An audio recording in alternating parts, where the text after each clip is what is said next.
All right. And I say all right for the last time that I'll ever do an intro, starting out with the first word with all right.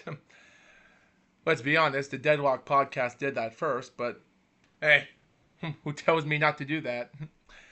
But I do say this all right for the last time, ladies and gentlemen, because it's time. Time for the 100th episode. Ladies and gentlemen, after 18 months, since March the 8th, 2024, or March the 9th, depending on during the time with the Zhili Zhang and Joseph Parker fight and how that happened a year and a half ago. And you come down 6 months after that, and then a full 12 more months later, you equal that up to 18 months, and what do we get here? 100 episodes. It's crazy how Floyd Mayweather retired from his last fight in December of 2007 with Ricky the Hitman Hatton, and then came back until 2009 when it was actually followed by the Shane Mosley fight. When did that fight take place again? Give me a second, guys. I gotta look this up. When this fight took place again? It was like December of 2005. Of course, he did win to WWE in 2008 due to that one fight with the Big Show. Yeah, December 8th, 2008, 2007. Take 12 months from that. December add. Interesting. So that's like so if you had to add like okay, so December yeah, let me add this in the days, ladies and gentlemen. Oh yeah, and by the way, guys, speaking about Ricky the Hitman Hatton, ladies and gentlemen, we reported that Ricky the Hitman Hatton has passed away, and as for dedication, guys, I dedicate this 100th episode to him. I also dedicate this 100th episode to I wouldn't say politician, but a man that was part of the Republican that was shot by an assassination. This episode also comes out to dedication for Charlie Kirk. Charlie Kirk was a Republican type person that got assassinated just recently. And I don't know much about him. I just heard of him because I had a pastor that told me about him and talked about the stuff, how he helped out college campuses to vote for Donald Trump and such. So who knows what's right or what's wrong. But still, I'm not here for politicians, guys. I'm never into politicians. So, but still, guys, I do dedicate it to Charlie Kirk and Ricky Hatton, ladies and gentlemen, as we speak. And guys, this is a 2-hour podcast.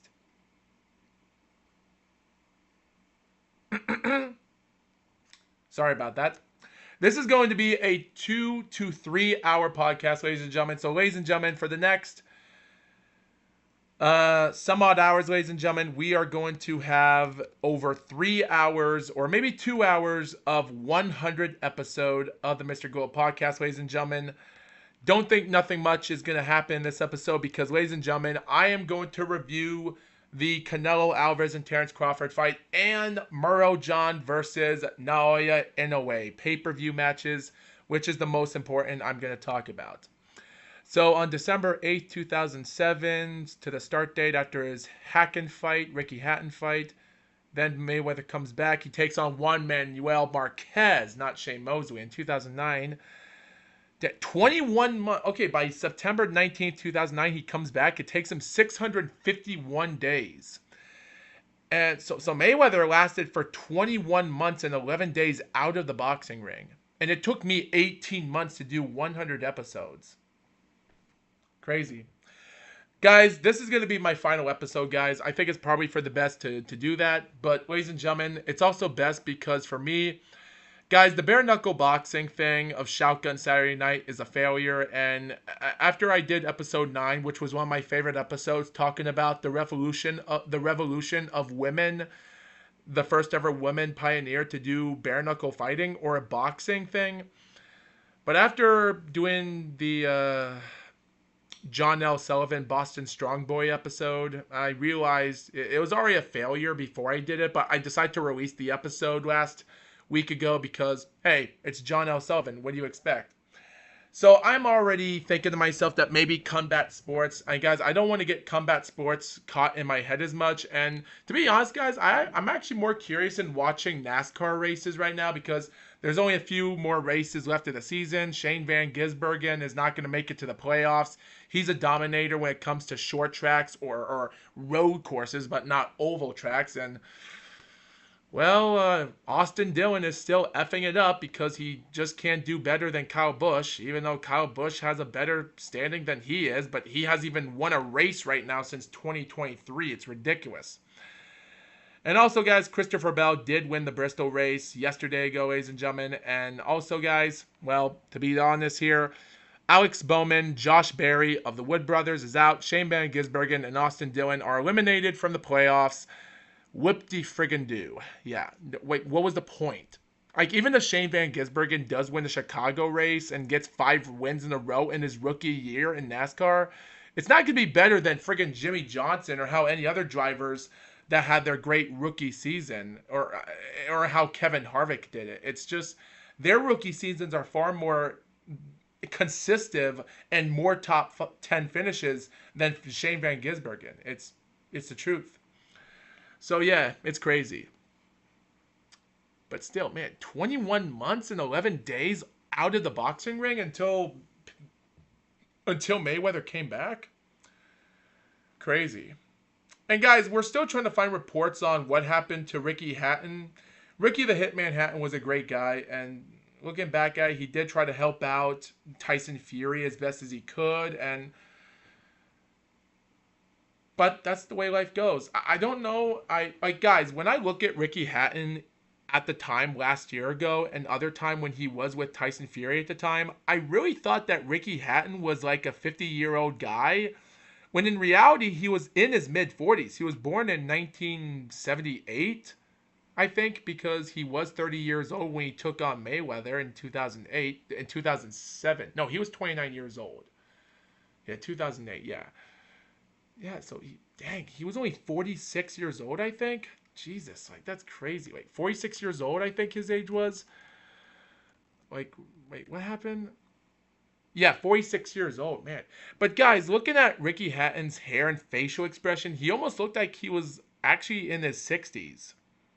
No offense, he really looked older than I thought. His facial expression he didn't look like Ricky Hatton in his prime of boxing at the time. So, and even though I did saw Counterpunch Boxing and the reports and the cause of death is still unknown, said that someone found him, that he was found dead at his home in Greater Manchester, Britain. So we don't know the reports and what the toxicology is. It's going to take a long time. And to be honest, like, I do think that it has to be his age factor that got the best of him. But we might not know that yet. But all I can say, guys, like Ricky Hatton might have not been a great boxer. He lost against knockout losses against Pacquiao in 2 rounds. And he did an okay job with Mayweather until he lost in round 10 by knockout in 2007. So who knows? It is the way life goes, ladies and gentlemen. So he'll be missed. By the way, guys, because we're already 8 to 9 minutes into this podcast right now, how about I take our limited edition of doing a little bit of pumpkin spice? Let's drink some pumpkin spice frappuccino, ladies and gentlemen. There's nothing of a taste test, guys.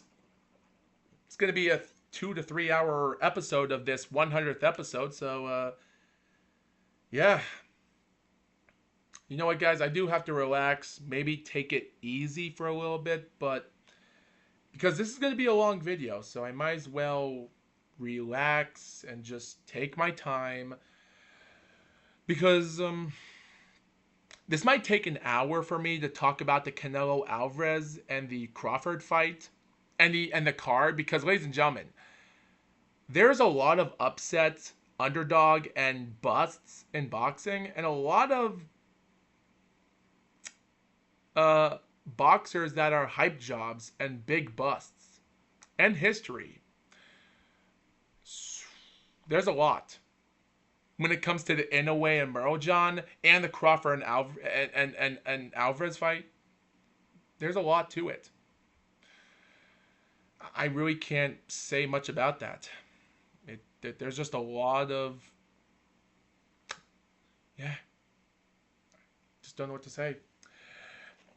But let's just relax, guys. I do need some energy to boost myself up here. Oh, that's delicious. Pumpkin spice. Hmm.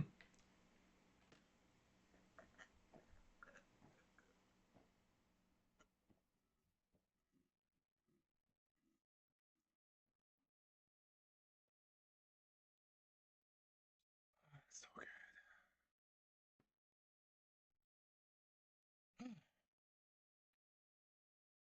Man, 300 calories sure boosts you up there, guys.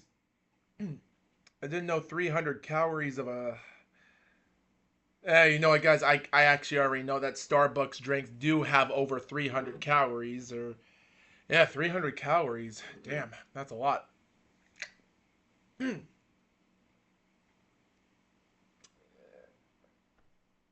Anyway, guys. So guys, before we continue with this episode, like I said before, guys, I think I'm just gonna take a break from boxing because, guys, in the month of August, not a lot of crazy stuff has happened in August, and to be honest, it seems like I can't even talk straight. Wait, what's the boxer's name again? Give me a second. I'm trying to put myself together here. Oh boy, Mizuki Hiruda.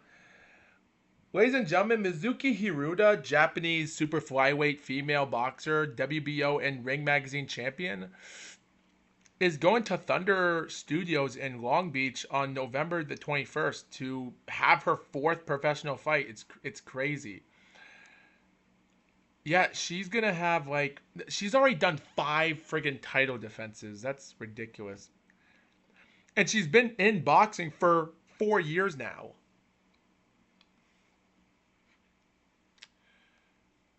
I really don't know what to say about that. Like, I am happy, but guys, here's the thing. So, pardon me. So, guys, Mizuki Hiruda, as BoxRec says, so guys, on BoxRec, the female boxers that are top 10 by people's pound for pound in BoxRec shows Katie Taylor at number 1. Gabriela Fundora still at number 2, just like Clarissa Shields and Amanda Serrano, they're still at number 3 and 4. Alicia Baumgartner went up from number 6 to number 5. Dina Thorsland at number 6. Lauren Price at number 7. Chantel Cameron at number 8. And Yokasta Valley, number 9. And Mizuki Hiruda, Japanese woman, well, she just got ranked up number 10. I'm actually happy for her because even though her competition might have not been that much tougher, but some of the opposition that she has fought in 2023 and 2024, which were a fighter that couldn't handle the punching in the first round, and the past prime South Korean woman she fought last year ago was, or almost a year and a half ago in January. I wouldn't say it was much of a competition, but she scored some knockouts. It is bad that she hasn't been doing good on being a knockout power. And it just goes to show you that women's boxing, there's some females that have that knockout power. I'm not saying women are weak, but at the same time, that's the same thing for us men. Because us men boxers are supposed to be powerful and strong. But not all of us men are good when it comes to not winning knockouts. Like, even Sven Otka, German boxer with 34 wins, undefeated, retired undefeated in the super middleweight as a German champion, 34 of his wins, 6 of them were by knockout. So, yeah. So, yeah. And Floyd Mayweather, after he defeated Manny Pacquiao in his 39th professional fight, that was his 25th knockout. In the last 10 fights he fought in 2009 to 2015, he only scored 1 of those knockouts. And that was the Victor Ortiz fight when Ortiz headbutted him and just rattled him up, and Joe Cortez penalized him, and then he didn't pay attention, and Mayweather threw a couple shots. Legal. And that was it. And then came back in 2017, 2 years out of the ring, to take on Conor McGregor. Knockout.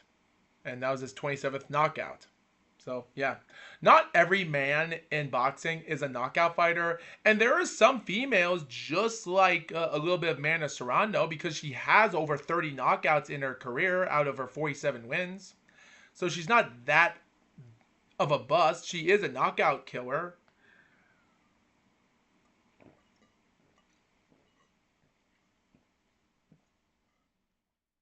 It's delicious. But at the end of the day, guys, even Clarissa Shields, guys, I just hope they don't have Layla Ali boxing against a woman that's taken on a woman past her prime. I just say don't take the fight. Don't take the fight. And guys, if Clarissa Shields was smart enough, I would just say go to the light heavyweight division. Guys, here's the thing, guys. Ladies and gentlemen, before we talk about the topics I'm going to talk about in a few minutes, guys, Clarissa Shields is a middleweight champion, super welterweight, middleweight, and even have one piece of the light heavyweight title, and now all the heavyweights. 5-weight class champion. Here's the thing.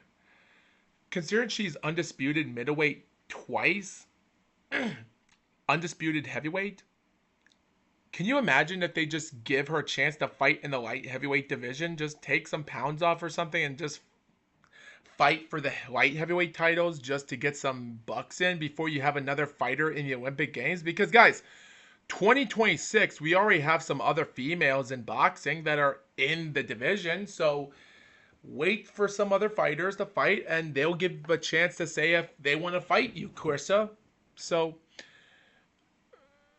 but there is some interesting talent, a few interesting talented fighters in the light heavyweight. Even Chi Keneally, WBA light heavyweight champion, hasn't fought in a year now, and she might be a good big threat to be against Clarissa Shields. And I'm expecting that fight to be dangerous and more tougher than that dumb Lonnie Daniels crap fight. So, who knows? But my point is, guys, I just think that we have to try to get our feet off and try to understand that. With all that being said, because I think Clarissa Shields does have to get herself together. I'm not saying Clarissa Shields is losing all her marbles right now, saying that she wants to fight Layla Ali. It's just Layla Ali hasn't fought since 2007. 24 wins, 21 by knockout. Clarissa Shields has 17 wins and 3 knockouts. Like, and even when she tries to hurt her opponents by knockout, she just can't get it done. She would have done it with Daniel Perkins, and she did it, but it was too late during the final seconds of the final round. Lonnie Daniels, nothing. And Marcela Cornejo in 2023 she fought, nothing worked. I just think that we're missing a lot of interesting things here that makes us wonder why.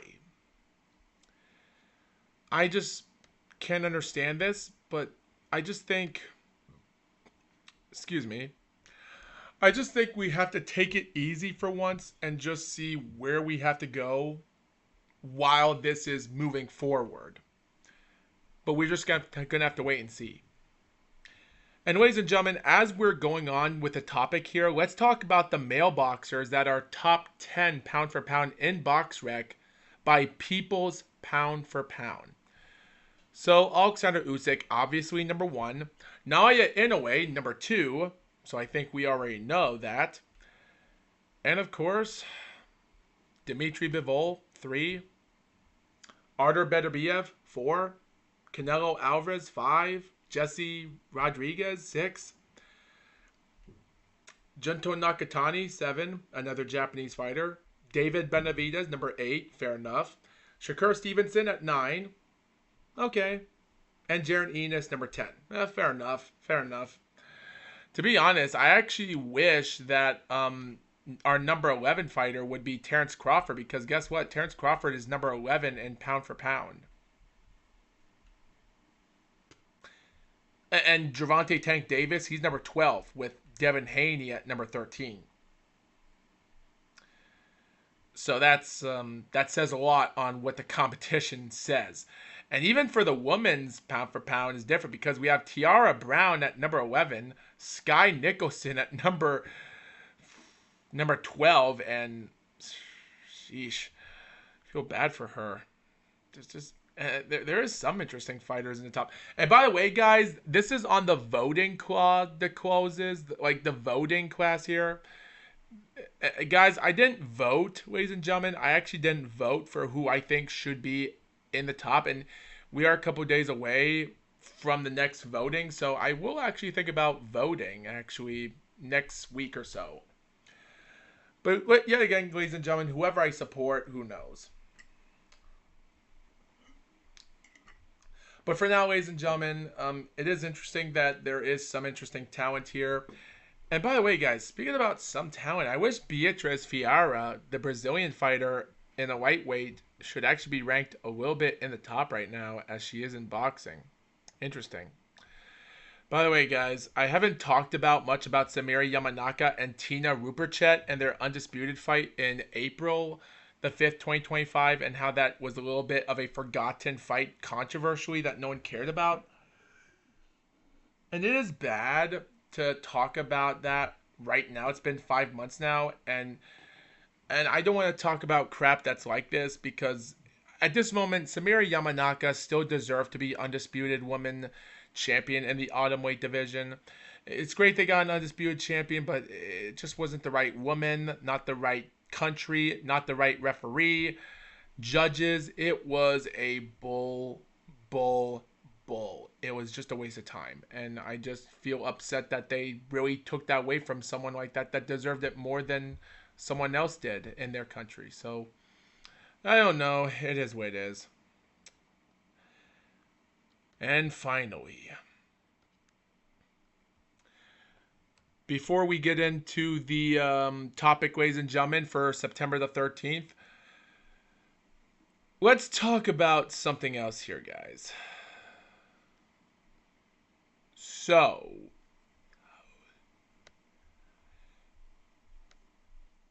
in all hindsights here, ladies and gentlemen, I will say this, though. With the media already throwing in a bone here, with the championship rankings in boxing right now already on high alert, here's my pick. So, ladies and gentlemen, August the 31st, So guys, on August the 31st, ladies and gentlemen, we already got the rankings live. So Michael Hunter, Moses Atama, Lanier Perot, Martin Bakali, Phil Pergovich, Jarrell Miller, Nelson Heisa, Dave Allen, Daniel Perot, and Gergen Havhanessian, I've heard of him a lot, Manuel Char, or Mahmoud, Murat Gassiv, Justice Huni, Yoande Toirak, and Joseph Goudal are still in their same rankings. I think I've said this before, and I'll say it again. They're all at number 1 to number 15. That's top 15. So that ranking has not changed. But here's the problem, ladies and gentlemen. So guys, the WBC rankings are still updated on August the 8th.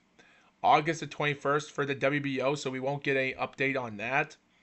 But the IBF rankings have been updated in September the 12th, a couple of days ago. So still vacant at number 1, obviously. Derek Chisora still at number 2, waiting for the big payday. Efe Ajagba at number 2 still, and Frank Sanchez at number 3. But now we had some of these other boxers, like Mozatama was number 6 last month, and now he went up one space to number 5. Richard Torres went up 2 spots to number 6. Daniel Dubois went up 2 spots to number 7. Okay. Phil Pergovich went up 4 spots to number 8. And Jared Anderson at number 9. He went up 1 spot. Michael Hunter, he lost 3 spots. He was number 7. Now he's number 10. Martin Bakali still at number 11, shockingly. Bakadir Jalilov is still at he was at number 13, but now he's at number 12. Peter Kadiru at number 13, not much of a fighter to talk about. Lawrence Okali went up 1 spot to number 14. Okay. And Anthony Joshua, that was number 5 last month, well, he got dropped out of the rankings from number 5 to now number 16. As Gildo Vianello is back in the rankings at number 15.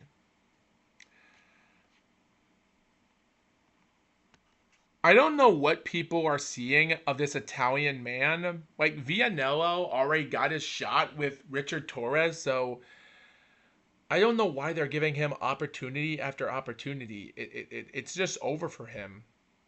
It makes no sense.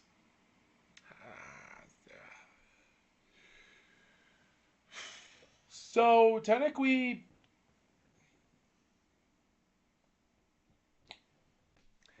it seems like that's much about it for the boxers there. Like, the rankings changed a lot, but yet again, I really can't say for certain. What I believe in is what I believe in. Are the rankings accurate? It depends on who you ask. But let me see, guys. Let me just try to see. I want to find some. No.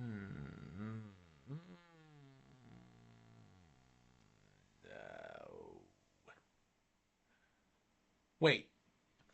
Ashley Gonzalez. Wait. So guys, I was about to look up the rankings for the WBC if there's any rankings here, but I found Ashley Gonzalez versus Irma Garcia on September the 27th? Wait a minute. Guys, I gotta look this up. I already talked about Mizuki Hiruda still at number 1. Wait, is this accurate? So guys, BoxRec has not announced this yet. So guys, Mexican fighter, 32-year-old Ashley Gonzalez Macias, WBC World Super Flyweight, is scheduling on with past prime fighter, 44-year-old Mexican fighter, Irma Garcia, a 44-year-old woman that's the IBF World Super Flyweight Champion. Wait a minute. Is this accurate? So it says on September the 20th. So guys, we heard the upcoming fight on WBCBoxing.com. It says September the 27th, Ashley Gonzalez versus Irma Garcia. And the venue will take place in Spain. By an unknown promoter. I don't know if this is accurate or not, but if that's the case, guys, that might be really interesting. For both Mexican women to put their titles on the line for Unify. Because, guys, there is report that when Yasmin Artiga, the WBA Super Flyweight Champion, they said that even Mizuki Hiruda did agree that even though if Yasmin Artiga does win her fight against her next opponent, which she just did a few weeks ago after Hiruda did her title defense, we would have those two girls fight each other to unify their titles. And now we have this report of Irma Garcia and Ashley putting their titles on the line, which means we might have these 4 fighters battling against each other in a tournament bracket. Mizuki Hiruda, Ashley Gonzalez.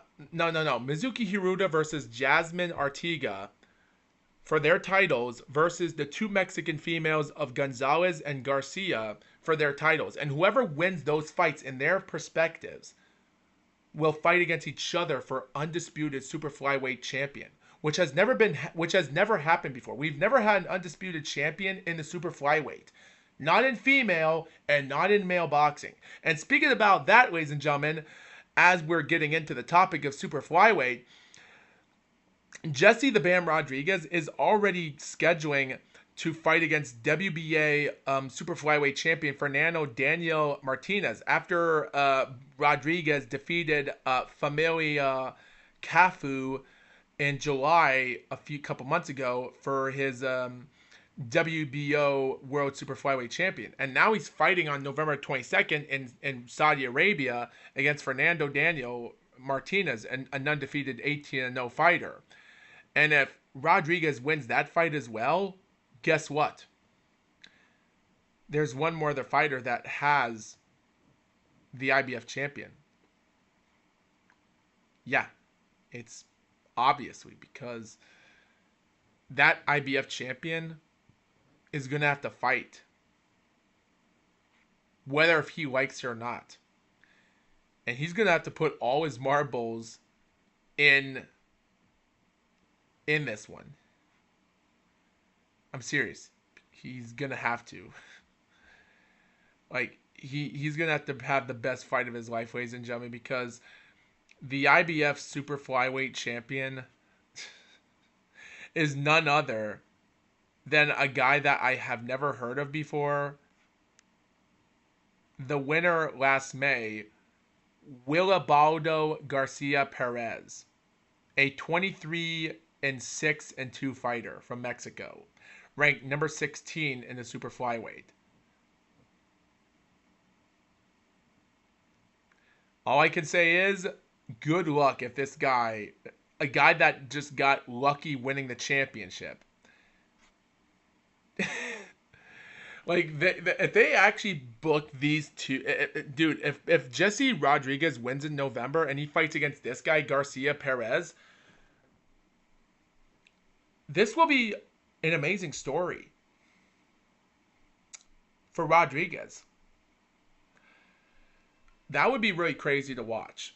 I think this would be an interesting fight to see. Like, I think Garcia is going to put a lot of hard work on. He's going to put a lot of hard work to actually try to beat Fernando Daniel Martinez from Argentina. Like, the guy's 34 years old, so good luck to this Argentinian fighter to put on a show to give a hard time for Rodriguez if he can, because he needs it. And because Fernando is from Argentina and Garcia Perez is from Mexico, these two South African fighters are going to have a hard time with this guy from America. So good luck to them. That's all I can say. Good luck to them. Crazy. But man, the super flyweight division is going to be a humdinger right now because we're going to have some undisputed championships. Like, if all those things go to line perfectly, ladies and gentlemen, we're going to have 2 undisputed super flyweight division champions and 2 genders for female and male boxing. That'll be awesome. But anyway, guys, I think it's time to talk about our first show, ladies and gentlemen. Let's talk about it. I think it's time to get down to business, ladies and gentlemen. Let's do it.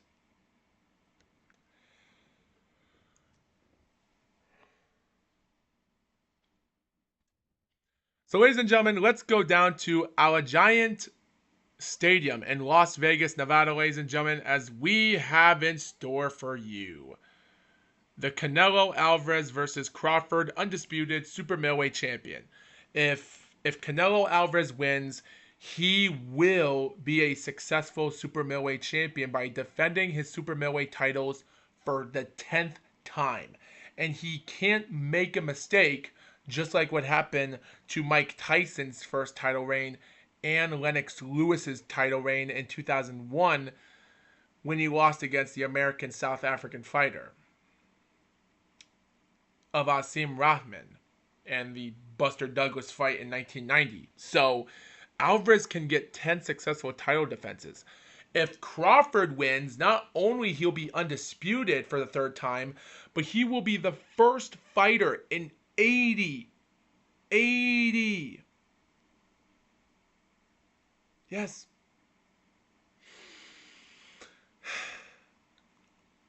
first undisputed champion in 3 weight classes in 87 years since Henry Armstrong became featherweight, welterweight, and then in 1938, months after his welterweight win, he defeated Lou Ambers for the lightweight champion, an all undisputed champions. And it took him 1 year to win 3 undisputed champions in 3 weight classes.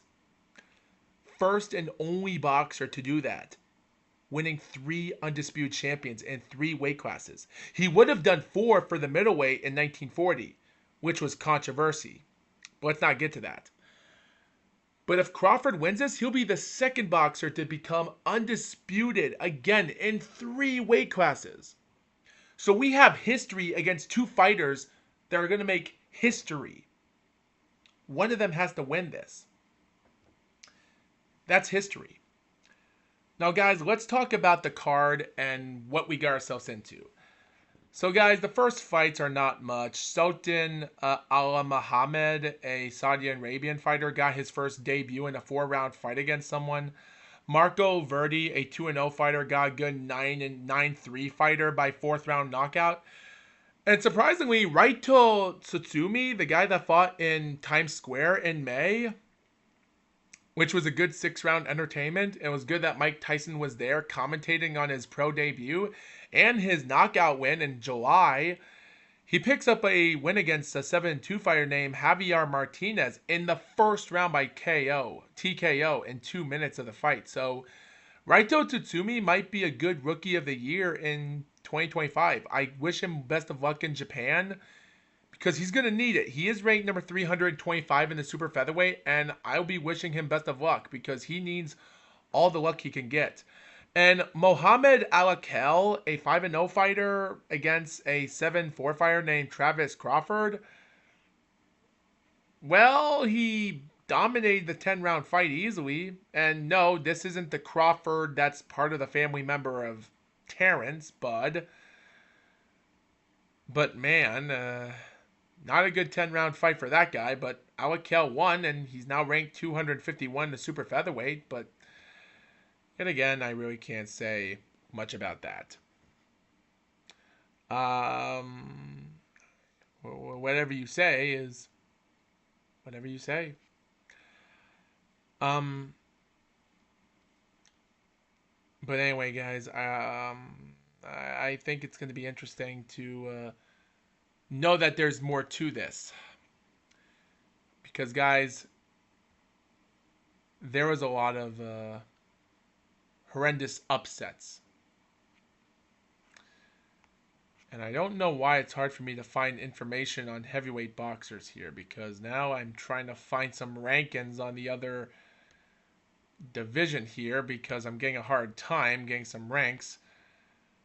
Oh, wait, is there still in the ranks? Okay, no, they're on. Never mind. Anyway, guys, but guys, those fights weren't that much in the show.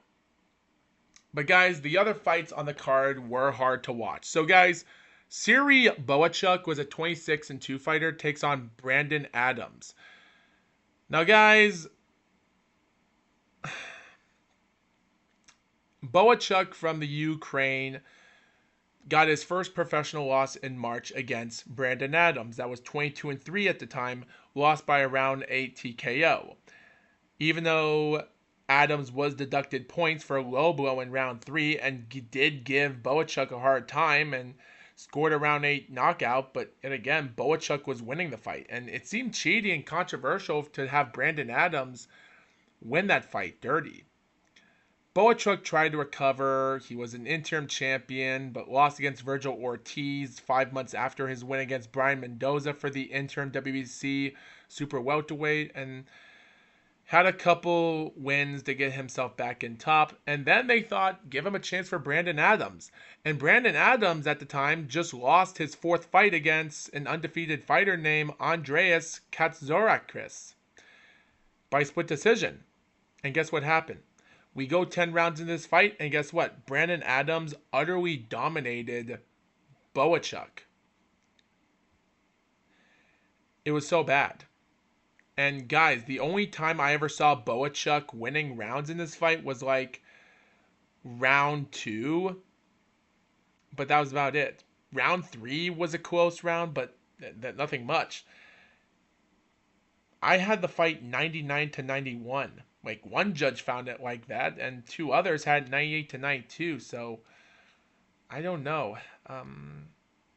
It was a shocker to see that was just the end of a boxer there. Yeah, it was an upset. No, none of us saw it coming. We had an undefeated fighter if someone's had to go in the super welterweight. Callum Walsh defeated Fernando Vargas, a 17-0 fighter, by a unanimous dominated 10-round decision. 2 judges gave it 99-91, but 1 dominated 100-90. So Callum, 14-0, got his 15th win. So yeah, he's now ranked number 14. Good job for the Irish getting a win there. So yeah. And then, guys, the other 2 fights on this card were shocking.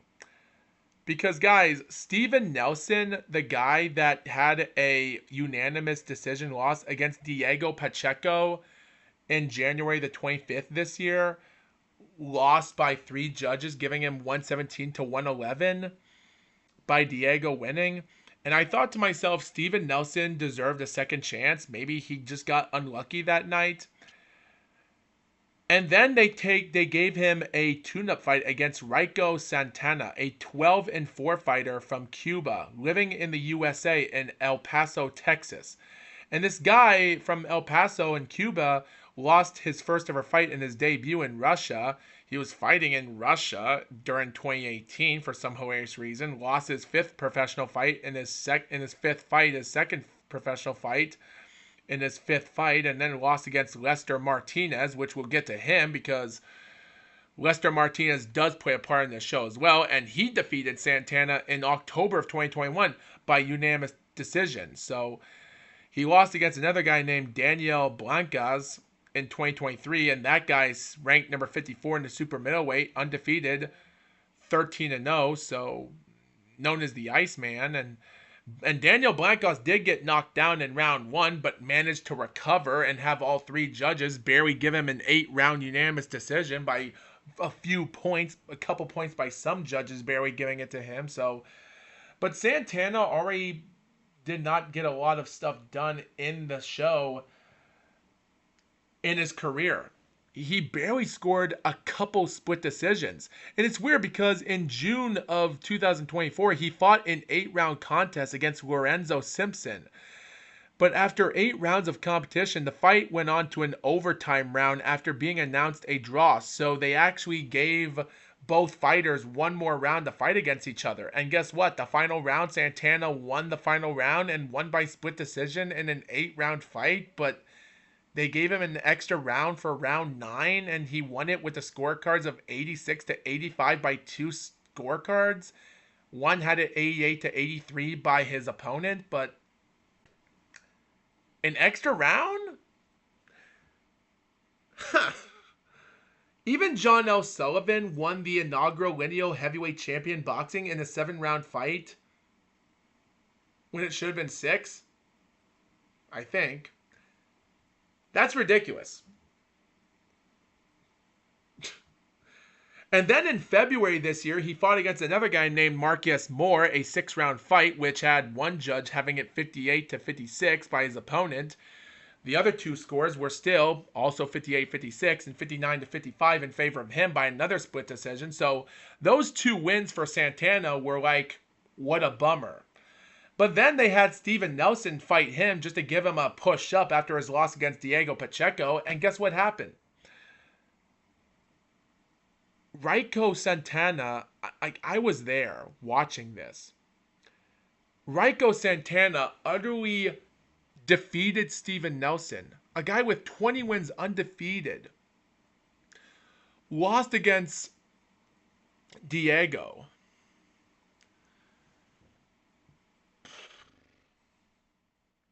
And guess what happened? The fight ended at 2 minutes and 38 seconds in the first round.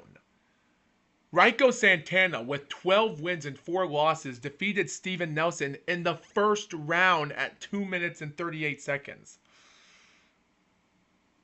That's ridiculous. In the first round. So Santana is ranked number 46 in the super middleweight. Nothing much there. Now his 13th win and his 7th knockout. And keep this in mind, his 4 losses ended in decision. But yet again, I'm a little bit surprised how they even... I just don't know how all of this is happening at once.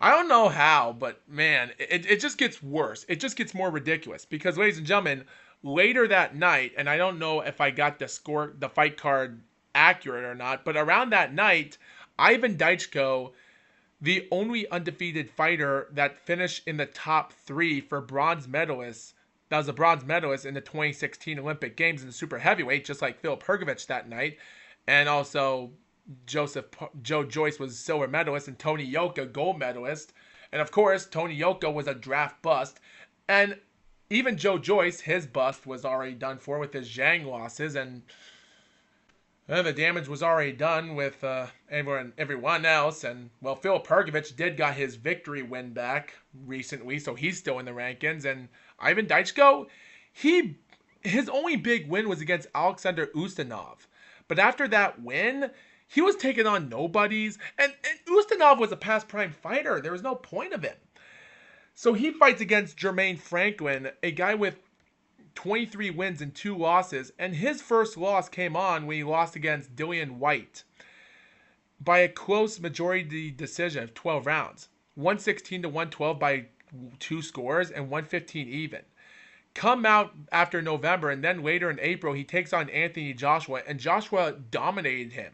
2 scores, 117 to 111, and the other was a 118 to 111. And that's when people thought, well, Franklin was a bust. But he did took on a Mexican fighter named Isaac Munez Guertes that was 17-0-1 at the time, 3 months later, and dominated the 10-round fight, but the damage was already done.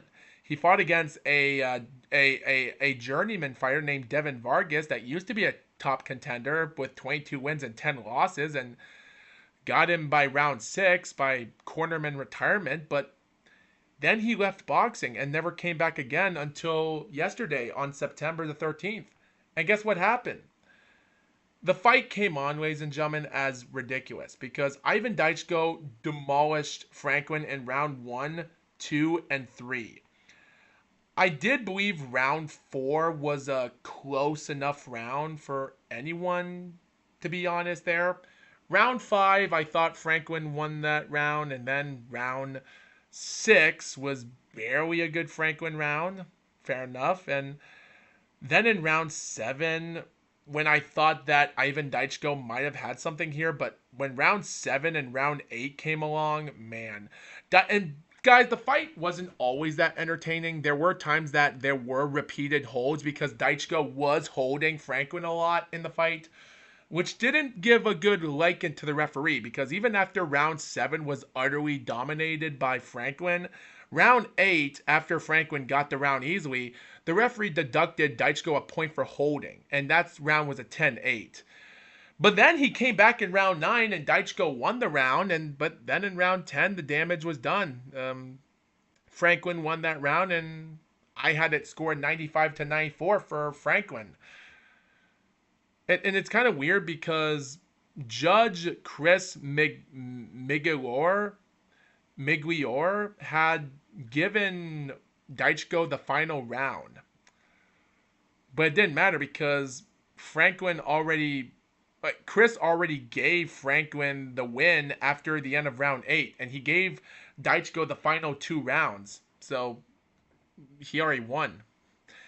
And even the other two judges, which was 97-92 for Don Trella, crazy, and Kermit Bayless 96-93, which was fair because there were times that I did thought one of the rounds were scored for Franklin, and that guy Kermit did actually give round 4 to Franklin when I thought maybe Daichko won the round, but it's up to debate who thought who won that round, just like round 5 and round 6, so depending on those rounds. So those rounds were hard. Like round 4, 5, and 6 were the most interesting rounds for me to understand who won. The first 3 rounds were definitely Daichko, but round 7, 8, 9, and 10 were easy rounds for me to know who won the fight. So I guess it made sense for a unanimous decision, but man, Franklin, man, he got a great win there. But yeah, seeing Daichko finally get his first big push here, and this is how it ended, just goes to show you, guys, were the super heavyweight boxers in 2016 Olympic Games a bust? And is Tony Yoka the biggest failure of a gold medalist in the 2016 Olympic Games to become a gold medalist, to become a failure in professional boxing? You could say Audrey Harrison is, but at least Audrey Harrison continued getting some interesting wins even after he lost some fights, and then still became a WBF heavyweight champion, a minor belt and a major as a heavyweight. Became a prize fighting tournament champion twice, so who knows? With Joe Joyce and Tony Yoka are already done for in their boxing career. Daichko has only just begun here because of this loss, and Phil Perkovich has been giving a second chance. And he was the closest to become world champion. Crazy. And then, guys, the last fight on the semi-main event before the main event, Kristen Mbilli, 29-0, WBC interim super middleweight, takes on Lester Martinez. And man, oh man, this fight was tough. These two guys had to get their O's gone. Someone's O had to go, and guess what? Like, Kristen Mbilli did got the first couple rounds in the fight. Round 3 was a close round for Mbilli, and round 4 just about another round for Mbilli, and then round 5 came, and round 6 for Lester, and round 7 was a harder round for me, and I thought Lester won, and just like round 8, barely for Lester, and round 9 was another dominated round for him, and then round 10, Lester. You can debate that, but I did maybe thought to myself, maybe round 7 or so, you would have thought maybe Kristen won the round and I gave it to Lester. So it was a hard round for me to score 96-94 for Lester. And at that moment, it was tough for me to know the closeness of who thought won this fight entirely. But yet again, man, like looking back at it, it was tough. And by the way, there were some judges that thought round 2 was for, and guys, 2 of the judges and even the official announcers at the time announced round 2 for Lester, which made no sense. 2 of the judges had round 2 for Lester, but I really believe round 2 was for Kristen Mbilli. I really believe it. So some of the judges did have some controversies there, here or there, but all in all, the fight itself, at this moment, it was an interesting fight for some rounds, but yeah, it just goes to show you, it makes you wonder who is going to fight for the undisputed super middleweight title, or who's even going to fight in 2026 for anything. Guys, I don't think Canelo Alvarez or Terrence Crawford should deserve to have a rematch after this, because at this moment, I just believe let's just settle it down for a moment. So guys, let's just get down to business and talk about this. Straight up. Canelo Alvarez and Terrence Crawford. Terrence Crawford at 167 and a half pounds. It's crazy. And Alvarez, same weight. So it made me wonder how you can even put that type of weight. Both of these guys are five.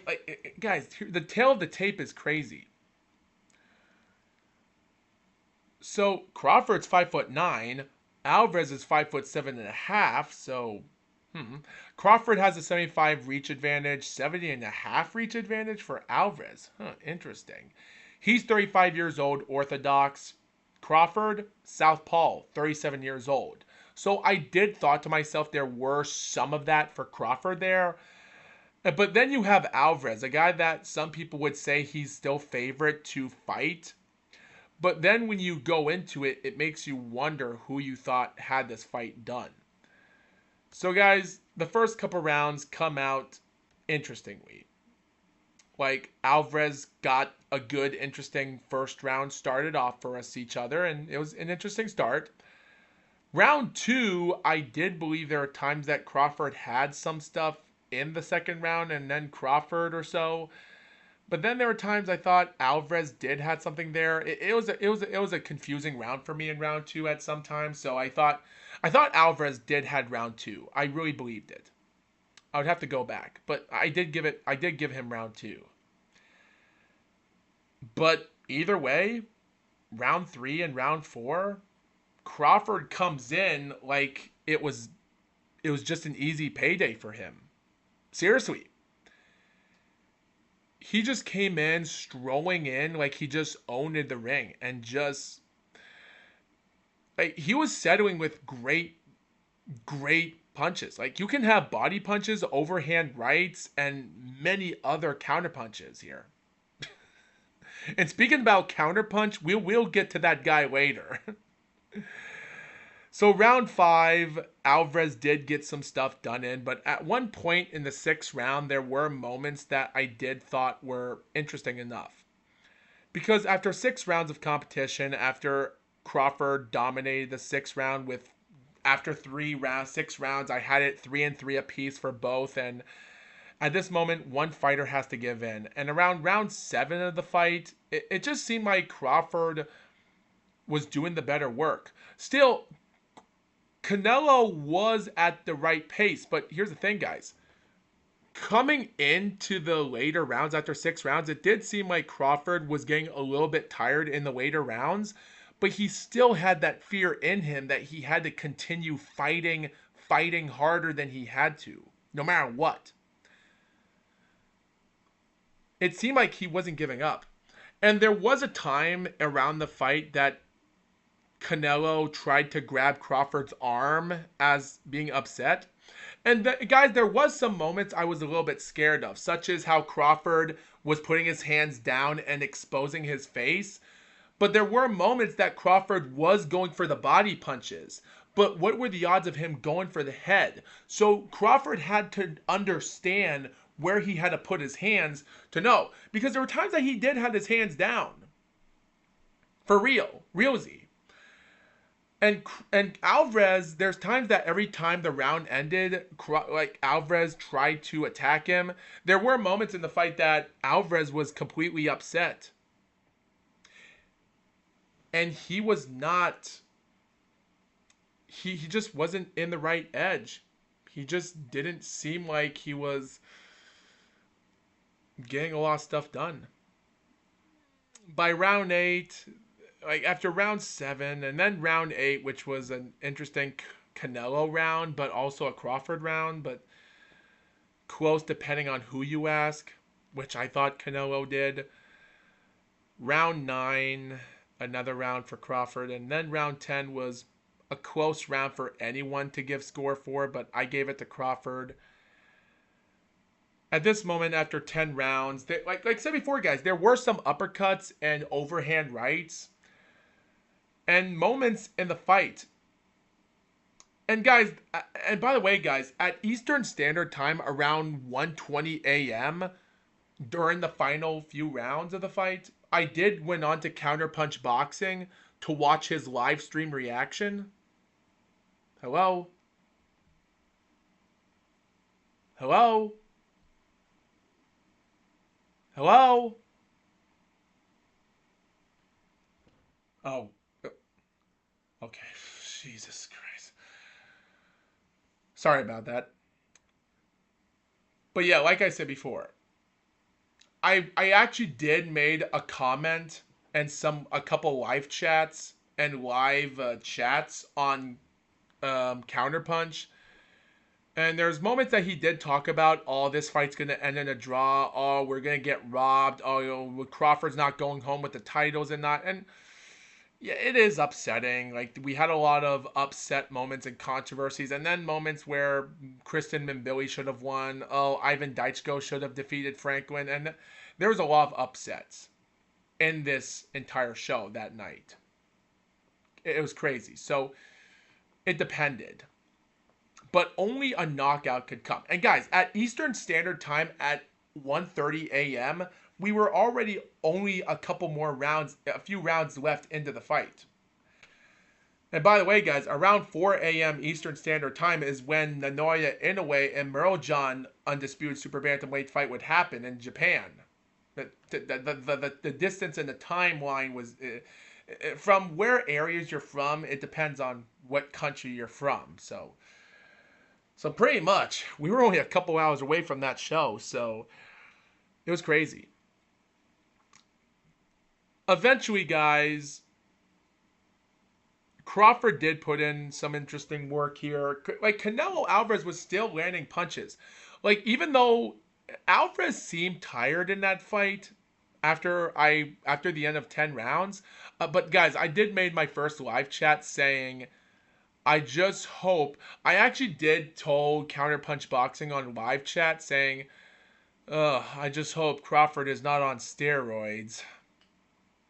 And even after the fight ended and they announced who the winner was, I did say, just wait for my prediction. I actually said to Counterpunch Boxing and everyone on live chat telling them, just wait. And maybe in the next couple days, my prediction...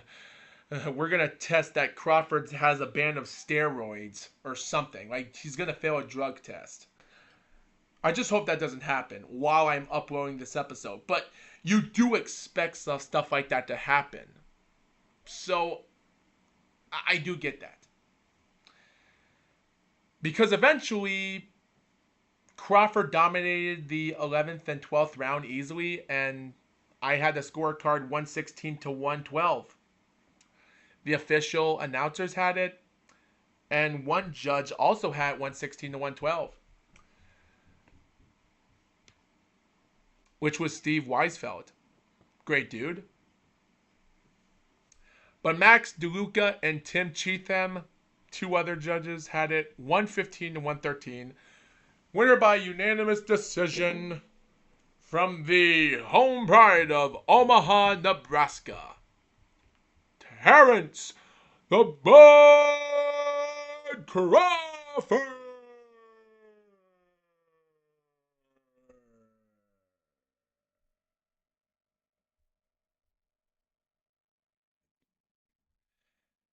Terrence Bud Crawford won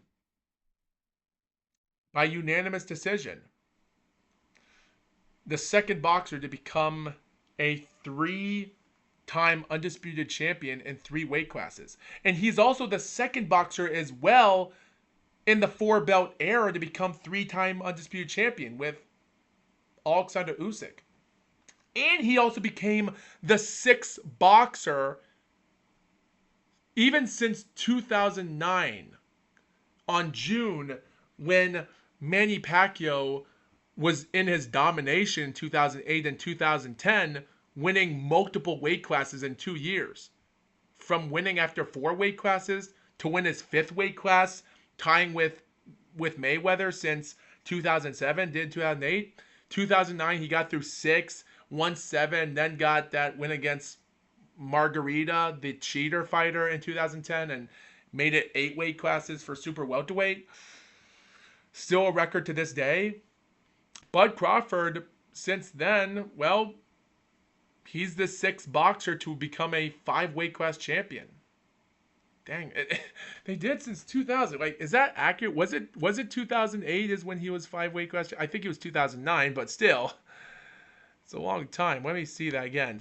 Quadruple, no, contemplate champion. Yeah, Manny Pacquiao defeated David Diaz in June the 28th, 2008. So that was the fifth weight class. Okay, should have listened to that before.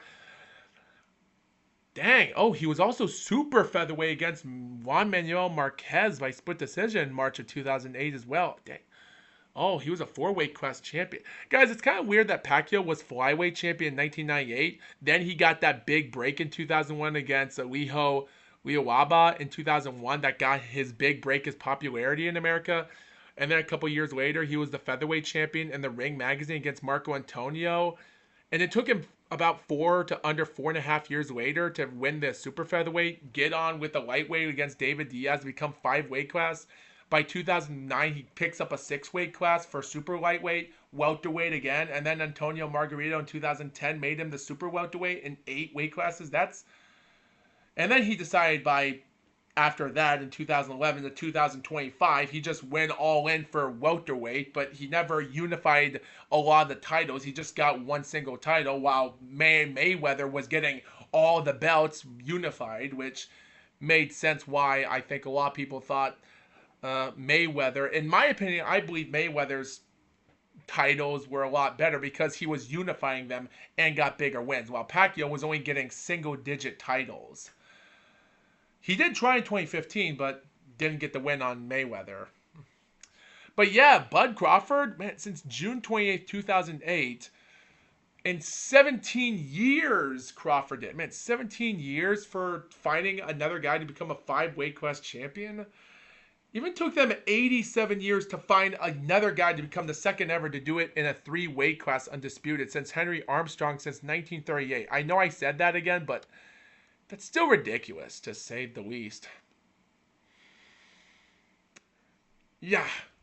All I can say is this is actually some interesting history here. I will say, though, guys, the entire show is crazy.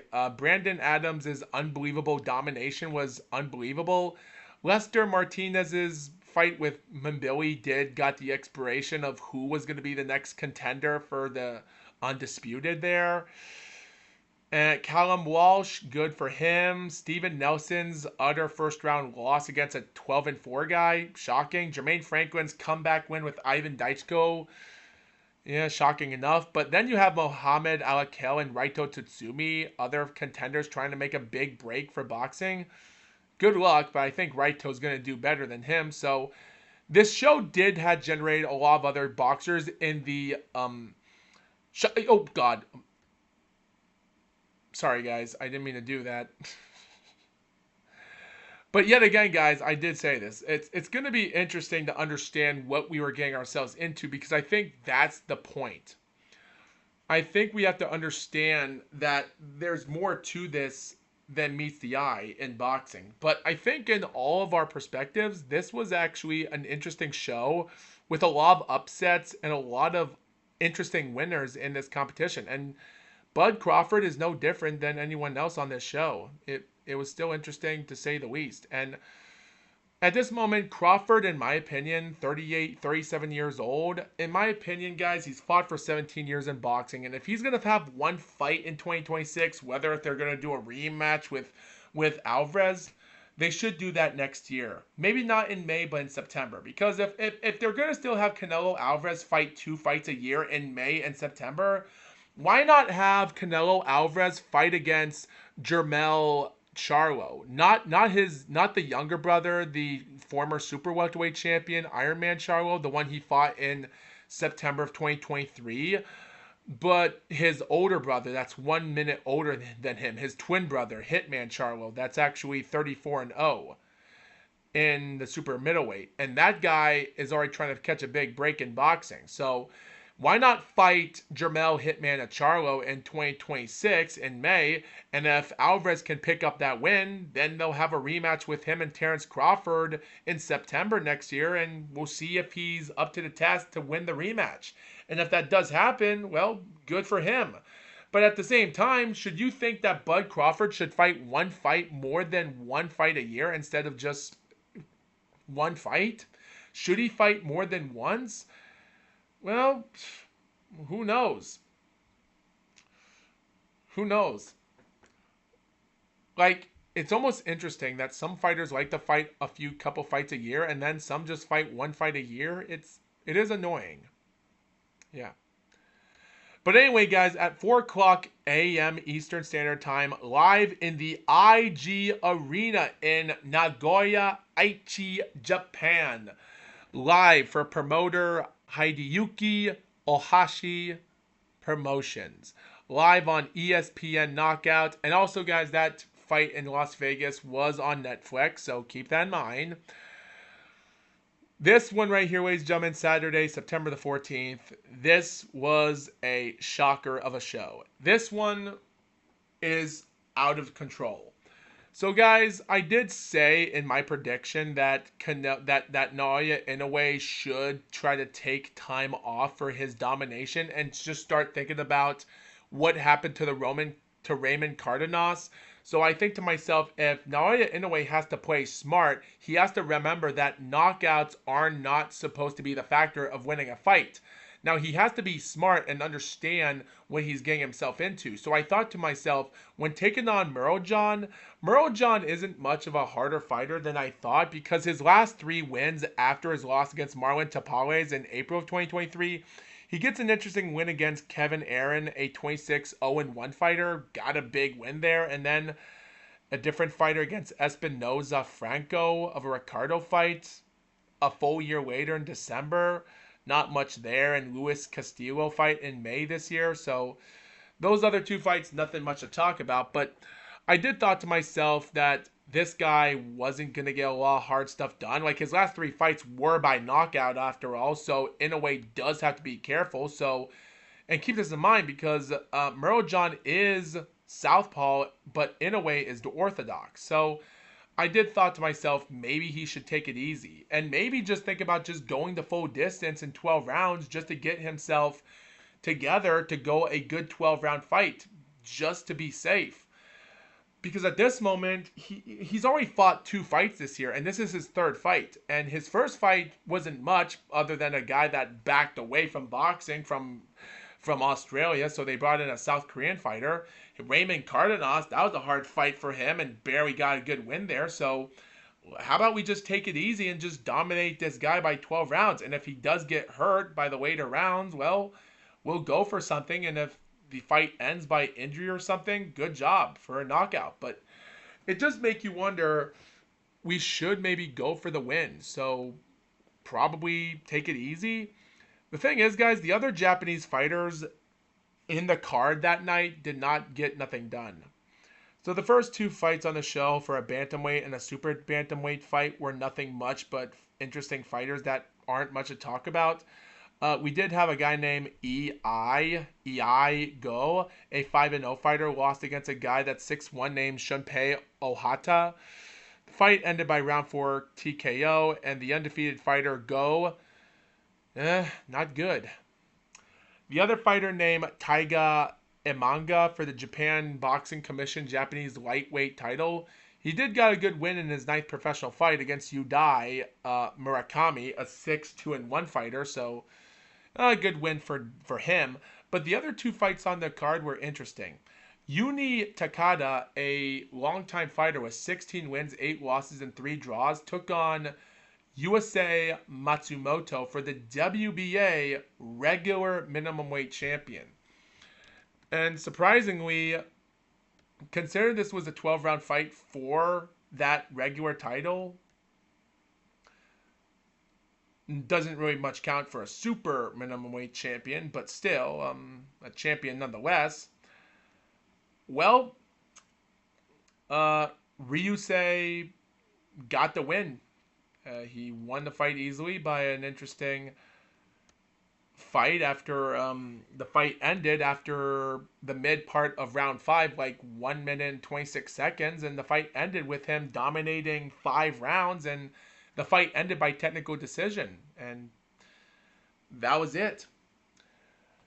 But then the other 2 fights on the card were more questionable than ever. Well, the second last fight. So, guys, Yoshiki Takei and the bantamweight division for Japanese boxing is kind of over here.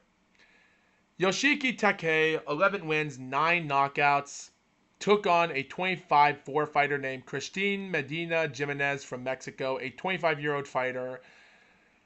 Um, this guy did loss against Ryosuke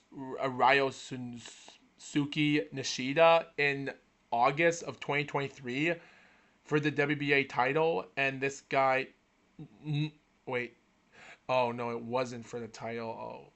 Oh no, okay, there was no title on the line that night, so he did lost against another Japanese boxer, and Junto Nakatani in June this year defeated that guy, so Ryosuke.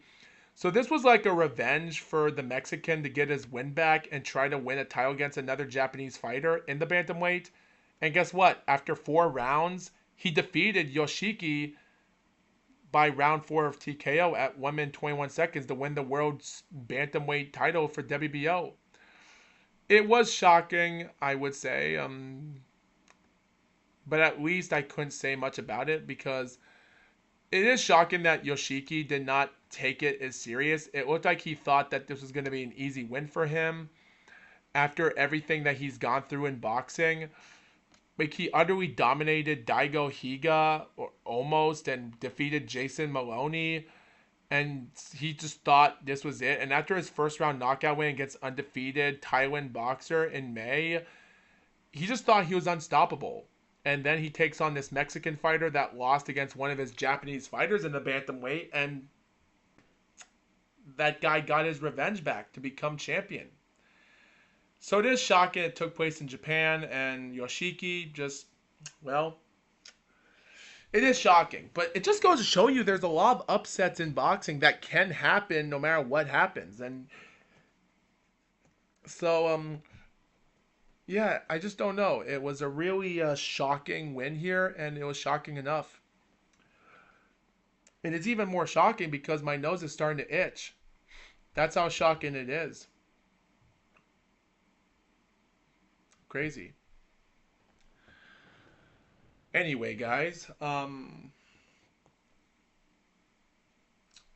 so guys, because we're almost at 1 hour and 30 minutes, which means we're almost halfway done. At this moment, I think I'm almost I'm almost out of questions here, but what else can I say about this?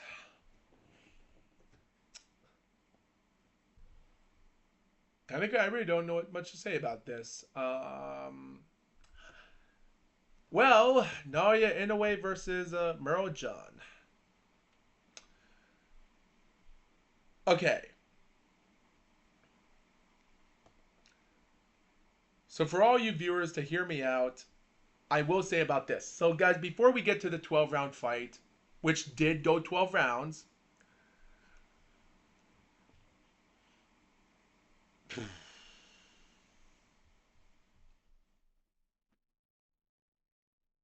I will say this.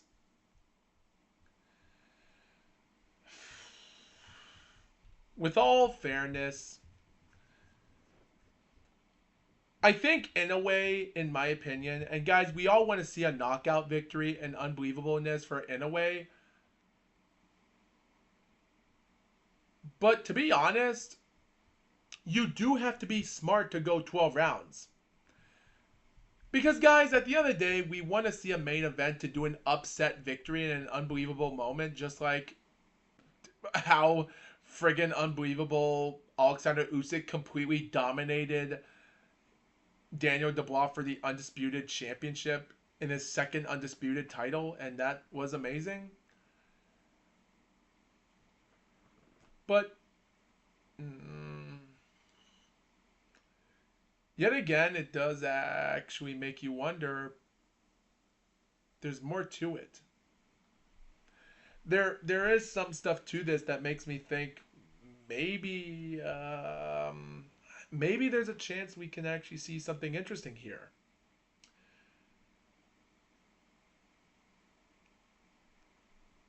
So here's my thing, guys. The thing is, guys, what I have to say It's actually surprising. So, so guys, the fight, is it always entertaining for a Naoya Inoue fight? Guys, Naoya Inoue, um, for perspectiveness, there were times in this fight that did brought out some interesting moments in the fight. And in all hindsight, guys, um,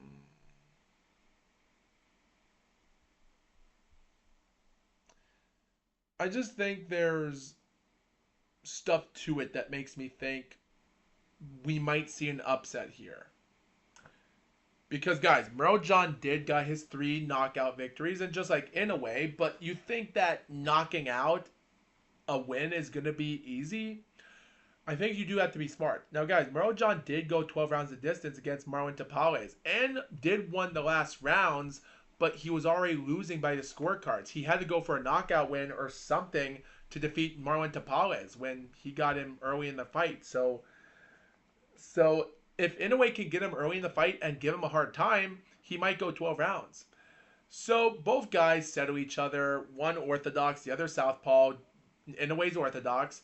And there were times in the fight where in the first couple rounds it was seeming like it was an interesting moment. There were times that John was actually digging up with the right punch and then comes forward, and then for some reason Inoue gets the attack on him and he gets the rounds won. And that was the only thing that John was able to do, because Inoue was dominating round after round in round 1, 2, 3, 4, 5, 6, 7, 8, 9, 10, 11.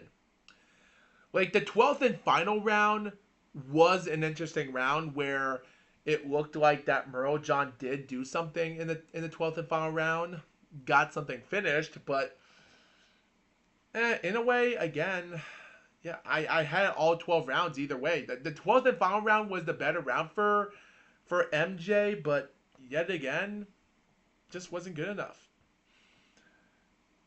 And the thing was, they were all dominated rounds.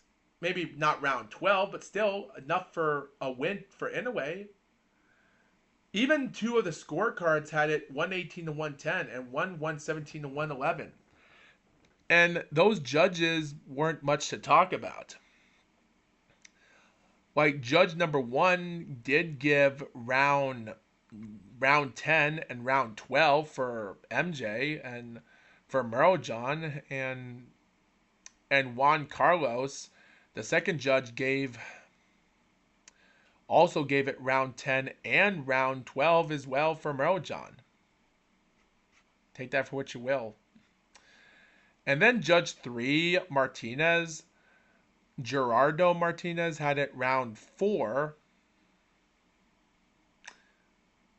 and round 10 and round 11. Not 12, 11. So, what else can you say about that? Makes no sense. But still, Inoue was just in the jabbing zone. Every time he goes for a punch and then he backs away, goes clockwise or even counterclockwise, he punches, attacks, and then goes clockwise. And it was just an easy fight. And he managed to duck some punches and then go back, misses a wilder punch, and then attacks John. And it was like guys, MJ. To be honest, there were some interesting times, like in round 5, where there's a moment that John did got a connected punch, and Inoue just went on, said, "All right, good punch there," and then just continued attacking him.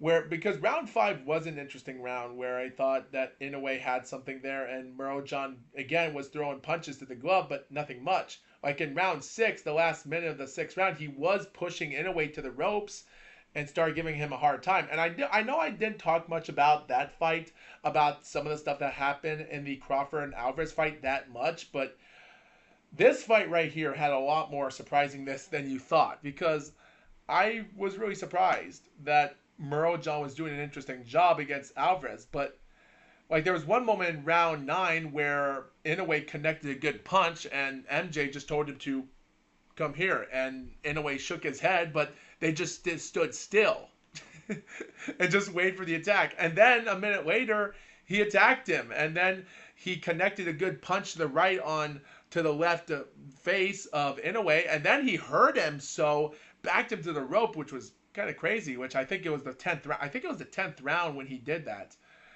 or maybe round 9. No, it was the 12th round. No, I'm talking about the final round. I was talking about the final seconds of the 12th round where Muro-chan connected good punches on Inoue, backed into the ropes and hurt him there, which looked like the last round looked like Muro-chan won, which was his better round. That was the part I was talking about. And by the way, when they announced the winner of the fight, we did get a look on Junto Nakatani in the ringside and such, and people talking about him, this or that. All in all, if I had anything to say with only 5 minutes left until the 1 hour and 30-minute mark is over, all I could say is this was actually an interesting moment in boxing here. Like, take this for what you will. With all boxers in the division as of today, Inoue, Crawford, and Usyk are they're completely different people in a different world. You have to be lucky to beat them.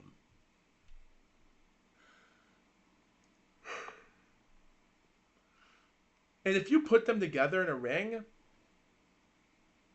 one of them is going to be over. So it just goes to show you you're not unstoppable. Only one person can stop you from being unstoppable, and that might be God. I will say, though, in a way, in this domination, it might have not been a good, entertaining fight all the time, but it felt all right for me. It felt okay. Maybe not. But yet again, what do I know? But still, we do have to keep this a little bit level-headed here. I will say though, guys, in America and in Japan, these two shows did mark a lot of interesting stuff happening in boxing. And if I had anything to say about this,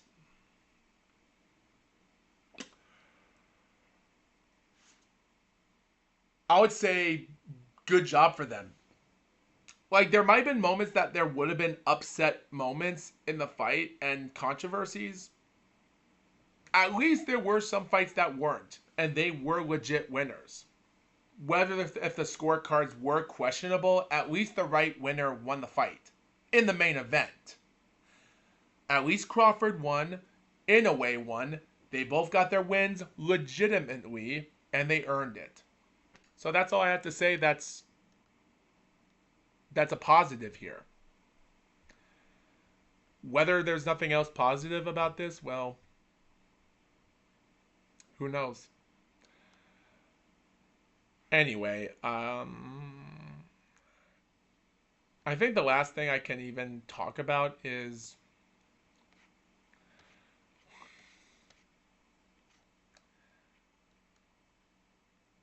like, will there be anything interesting to actually come down here and tell us that we're going to get an interesting victory here in boxing?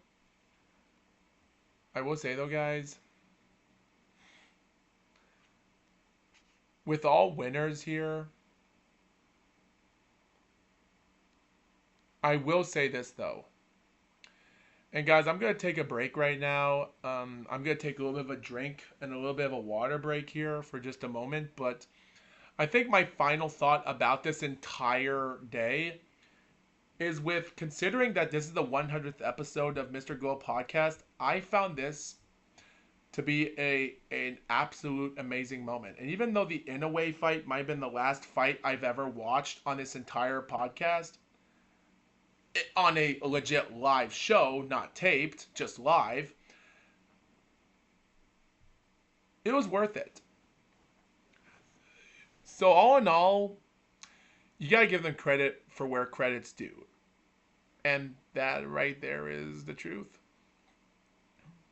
So anyway, guys, with all that being said, ladies and gentlemen, we're already at the 1 hour and 30-minute mark as we speak. So I'll be right back, ladies and gentlemen. I'll be taking a little bit of a break. I'm just going to get stuff out of the fridge. But you know what? I think it's probably for the best to just start taking it easy, ladies and gentlemen, because considering I've already finished everything about this podcast, let's get down to business and talk about other stuff and what will happen in the future and other fights that we don't have in store yet. So I'll be back in a moment here. Whoop-dee, whoop-dee, whoop-dee-doo.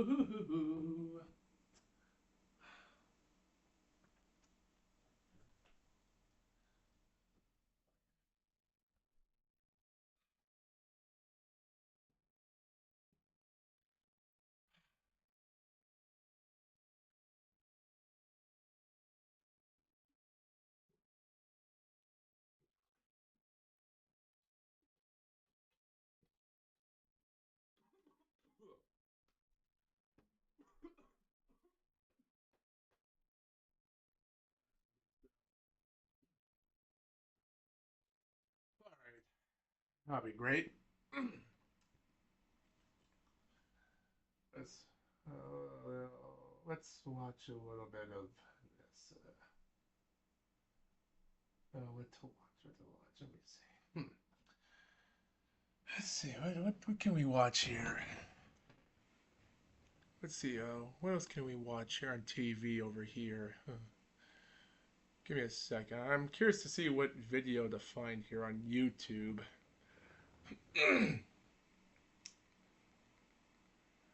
Let's find what I should react to. Just a moment here. Excuse me. All right, let me see. Um,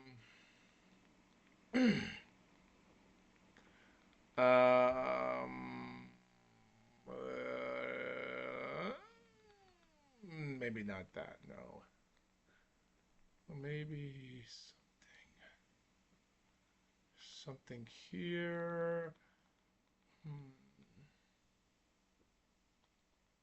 Maybe. Let me see. Let me see. Let me see. Let me see. Let me see. Let me see.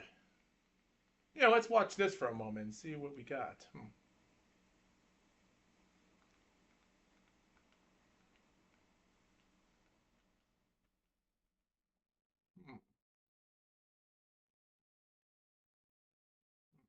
Wish I didn't have a remote here all the time.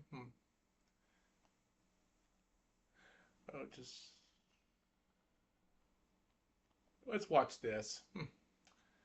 Let's just watch this to take our time off for a moment. Anyway. All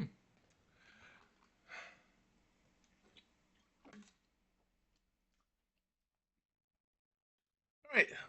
Let's just watch this just to see what you viewers have to say about this video as I'm about to watch. So let's break it down. How you doing? Good. I've been better, Steve. What? Enough? I said I've been better. Are you having a good day? No. What? No, I am not having a good day. What?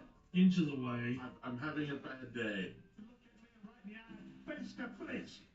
Okay, I am. Now go ahead. I already am. Now go ahead. I still am. You're gonna ask me some questions. Okay. What's the capital of Thailand? What? What is the capital of Thailand? I said that man's name was Triple H. Correct. You're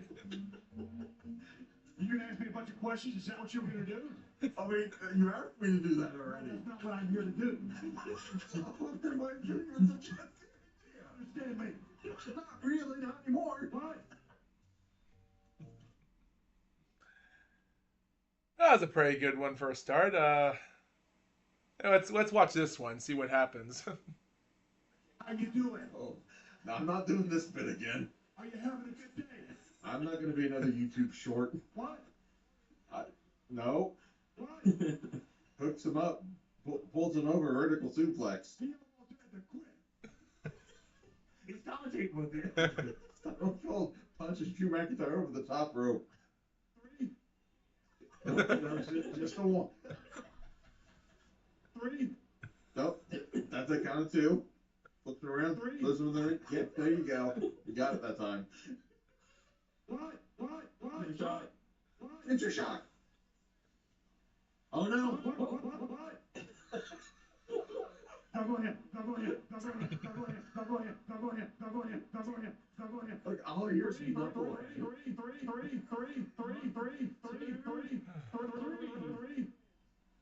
Stone Cold Steve Austin. How you doing? Oh, that was a great one. Let's do this one. French Stone Cold. Oh. I'm joining the resistance. I sympathize with the French. I like that long break they got. Oh boy. It just makes sense. Really pancake.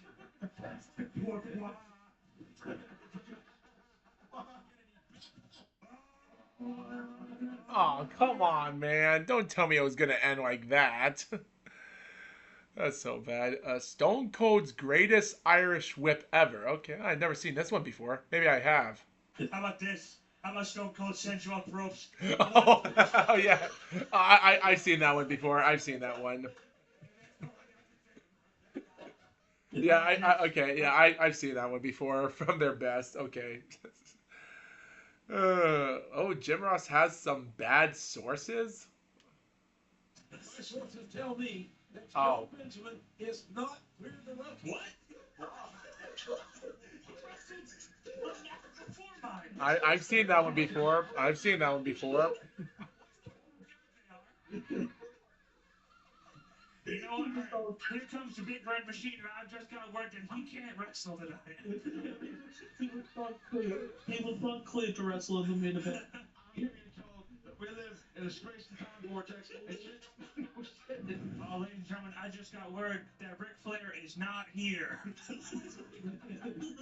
I do not know who this man is. Oh, God damn it. Oh, boy. Man. Guys, New Legacy Inc. and the Deadlock podcast are so good for what they are. They're just so good. Wait. Kurt Angle? Wait, what? What's this? Could it be? Kurt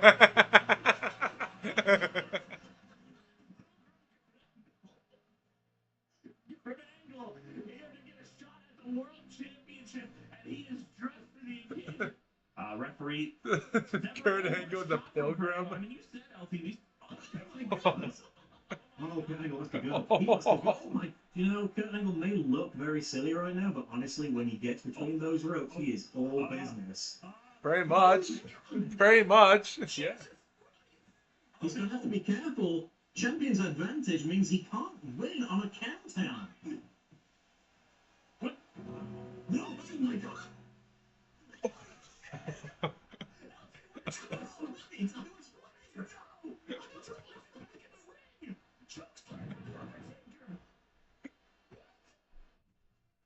Oh!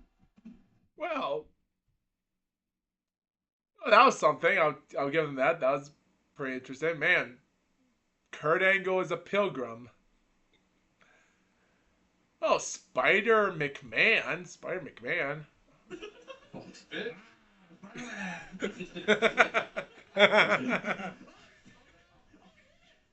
Oh, wow.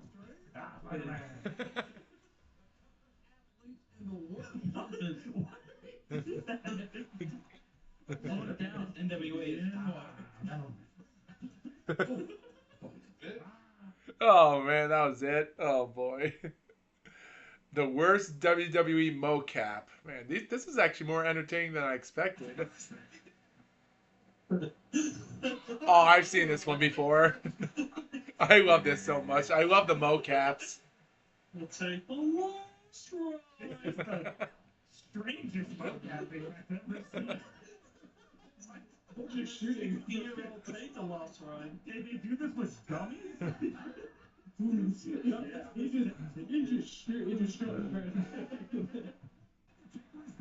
Guys, I know people don't like WWE SmackDown versus Raw 2006 because of how bad the mocaps are, but I love it because of how ridiculous the bad mocaps are.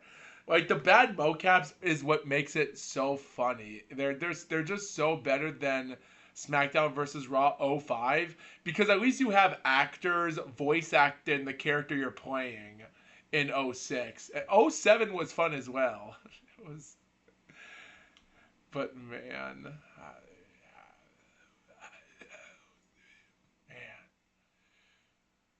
man, I was good. Wait, Deborah destroys. Oh wait, is this the Deadlock podcast? What did that have to say about this? Oh, okay. Nope. Nope. That's not Deadlock. Nope. Okay. Well, let's watch one more, guys. Let's watch one more just to get ourselves into this right now. Uh, Dominic is hurt. Well, let's watch this last one. Dominic is hurt. I didn't mean to hit this button, but we'll go with it. See ya. Now get up. How did I do that as soon as I died? I just horribly injured him. That's right, 2K22. That's right, I forgot WWE 2K22. I remember this. EMT. Now you're hurt. I didn't mean to hit this Oh, button. yeah, I remember that,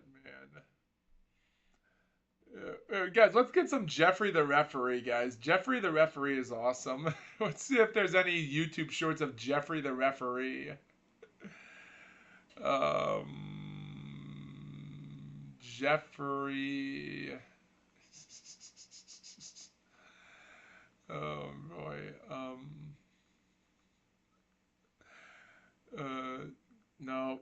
Nope. Jeffrey. I wish I can't have to use my friggin' this friggin' remote to just start typing on the computer or on friggin' Jeffrey the Referee. Let's see what they have to say about him. Is there any YouTube shorts? Oh boy. Nope. Nope, I guess nothing here. Oh.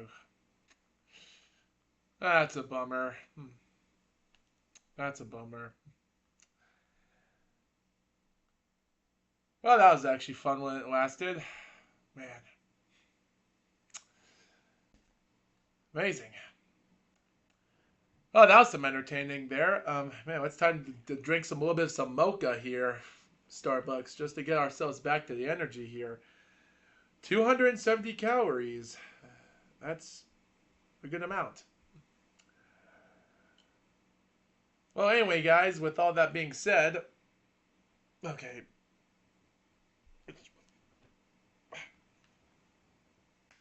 Okay, there we go. Ah.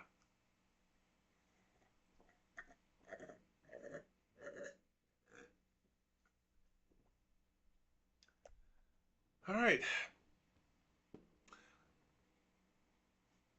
All right, with all that being said, guys, let's get back to it. I'll upload that as its own video there, but yeah. All right, guys. Good thing for taking the break on doing reaction videos for once.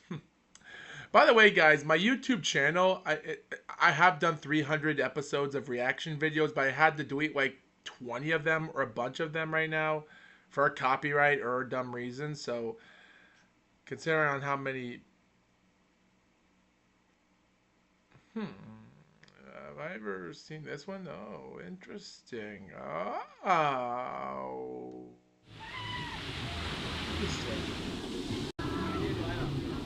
This one's pretty fun. I actually love watching these videos.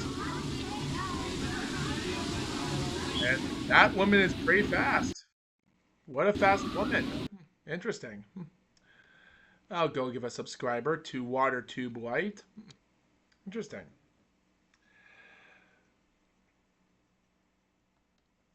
But by the way, guys, my reaction videos I have, like, I've done like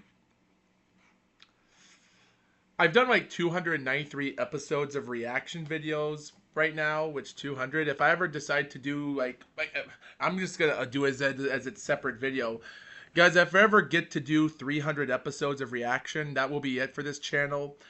By the way, guys, if you people are still watching this episode from start to finish, as recording this. Guys, after this 100th episode of the Mr. Glow podcast is over, I'm done.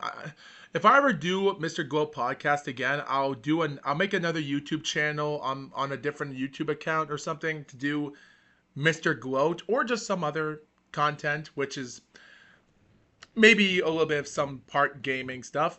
For this YouTube channel, I'm just gonna go for another year or so and just upload probably like, how many episodes have I done of Hunger Games? I've done 61 episodes of Hunger Games, so if I ever do like 39 more, I do have a couple others I've already done to record, so I'm already getting ready for them. So guys, Supernatural Trails and Hunger Game videos might be the only thing on this channel I might do. I might do a few more part-time reaction videos, but until then, after I do 100 episodes of Hunger Games, I'll be done here. I'm thinking about going to do like 10 seasons of Supernatural Trails, so after... I'm also going to announce, ladies and gentlemen, right now, on the month of October, ladies and gentlemen, I'll be uploading episodes of Supernatural Trails Season 5 on Friday to Monday and Friday. So Monday, Friday the 3rd, Monday the 6th, Friday the 10th, Monday the 13th, maybe bad luck, Friday the 17th, the 20th of Monday. Episode 7 will be the 24th and the 27th, which is Monday, the final episode. So I'll be doing 8 episodes, pretty much, which are episodes on Monday to Friday, just to get through Supernatural Trails Season 5. Take time off because I've already recorded other videos, and I might as well save gigabytes on my computer to just get rid of.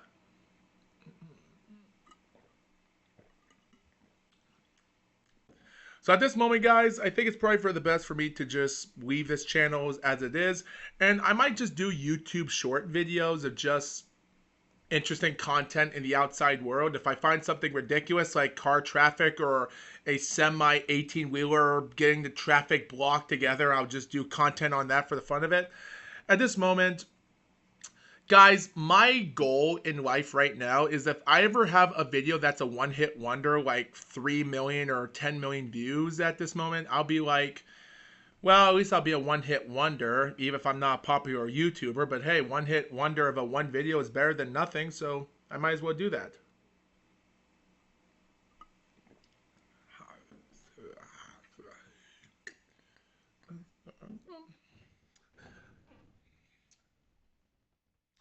So anyway, guys, back to competition here.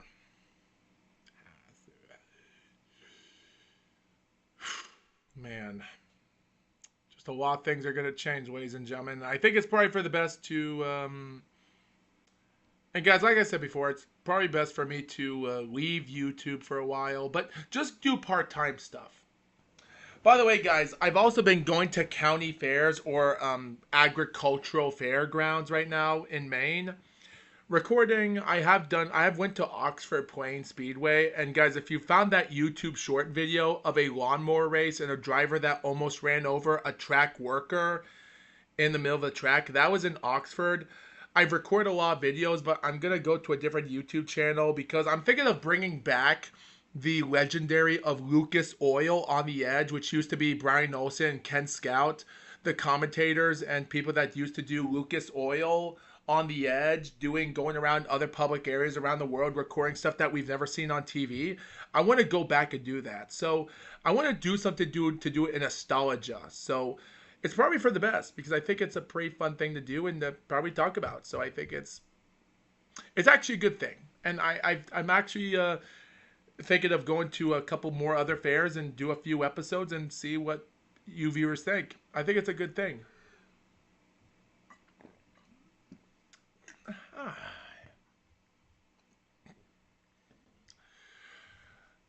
Man, with 1 hour and 50 minutes of video, what can I do for the last 1 hour?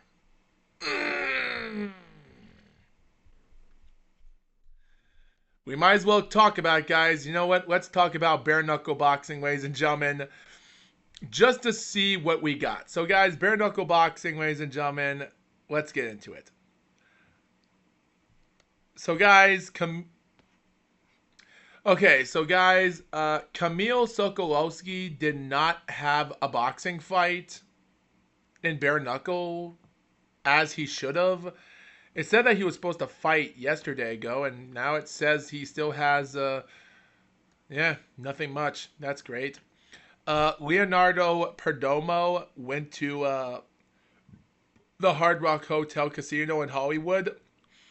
He defeated Arnold Adams by first round knockout on David Feldman promotion on BKFC 80. So another good first round knockout there, and his ninth victory and his ninth first round knockout. What a dominator this Cuban fighter has been. So, yeah, can't say much about that.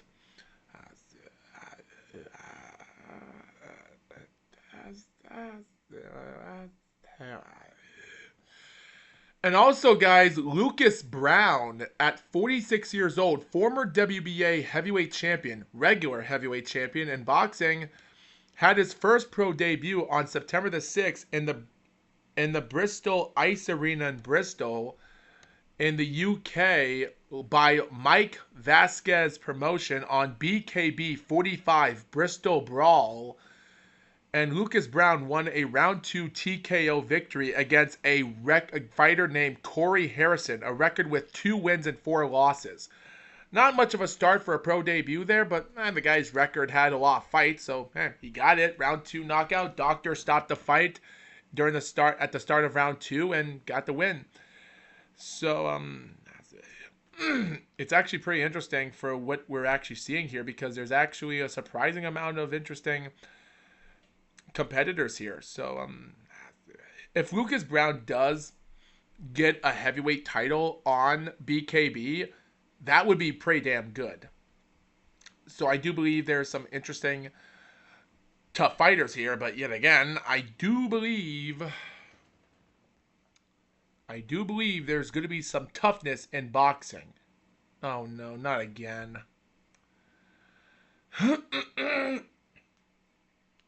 Hello? Hello?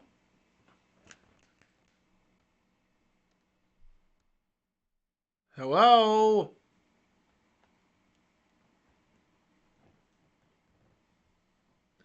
Hello? Why does my camera have to do this to me? Hello? Hello?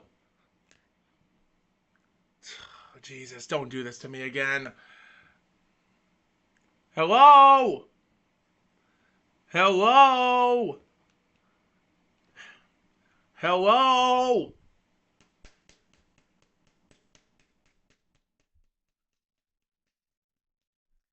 Hello?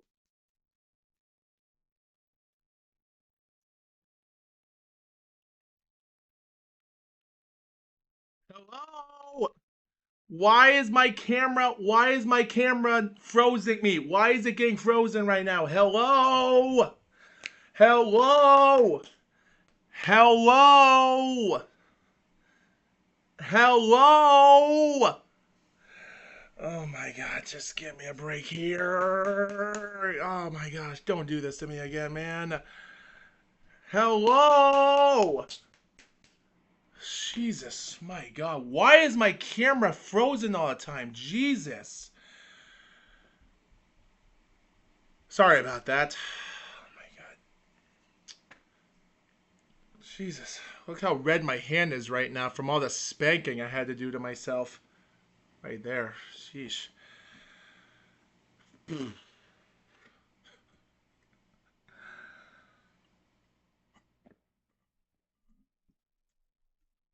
Sheesh. All right, guys. Just pull it together here.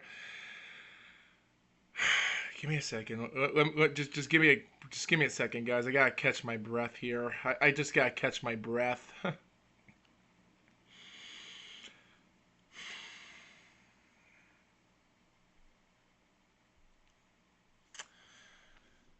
Whew.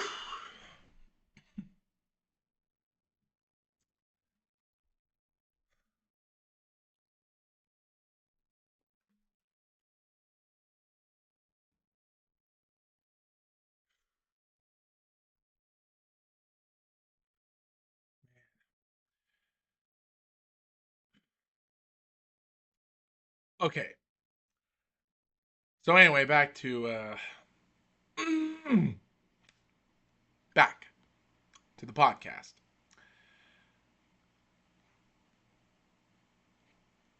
So technically, guys, what do we have to say about next week? So in all fairness, guys, I have been thinking of following along some other boxers.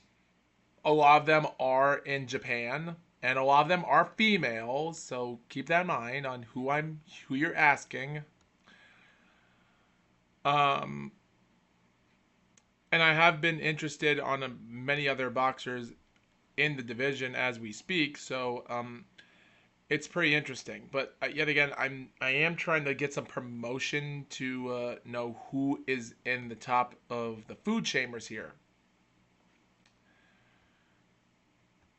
So technically, guys, it's interesting. So guys, Oscar Collazo on September the 20th is going to fight against Jason Jayson Vason Vayson Jason Vason. Awesome name, by the way. In a 14-1-1 record, as Oscar Collazo's 13th fight undefeated, will be defending his WBO and WBA minimum weight championship. I'm still eager to see if he could take on Melvin Jerusalem or Pedro Tendrin for their IBF or WBC belts to fight for undisputed minimum weight, because he is a dominator in the minimum weight as an American born in the USA but living in Puerto Rico as of right now as a resident. So take that for what you will. I do believe it's going to be a really interesting moment to know who you're asking. So it's going to be interesting.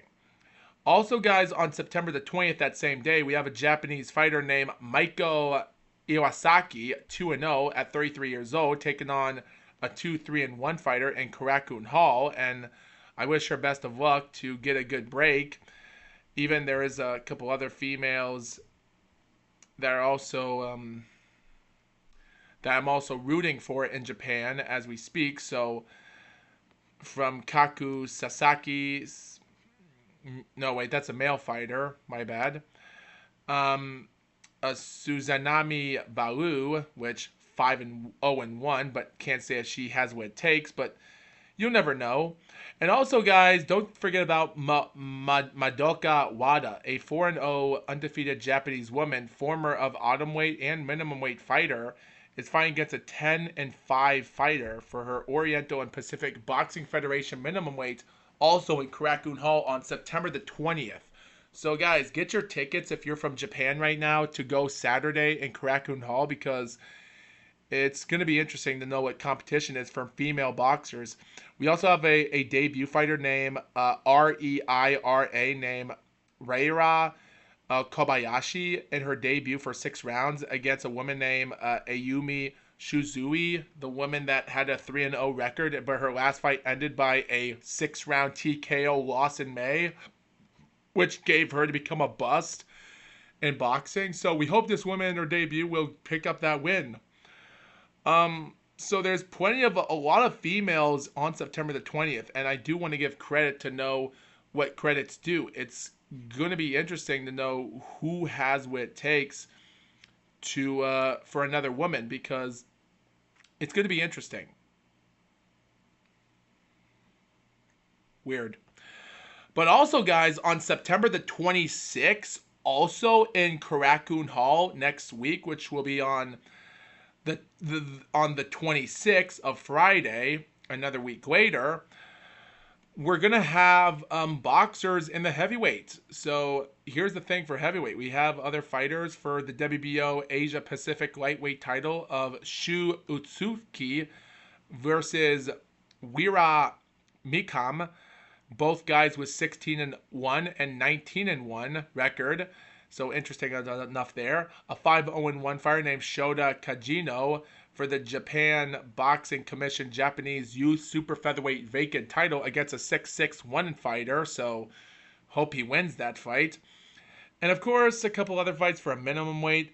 Not much. And then a super bantamweight fighter named Mashiro Nakata, a 5-0 fighter, is taking on a 4-9 fighter.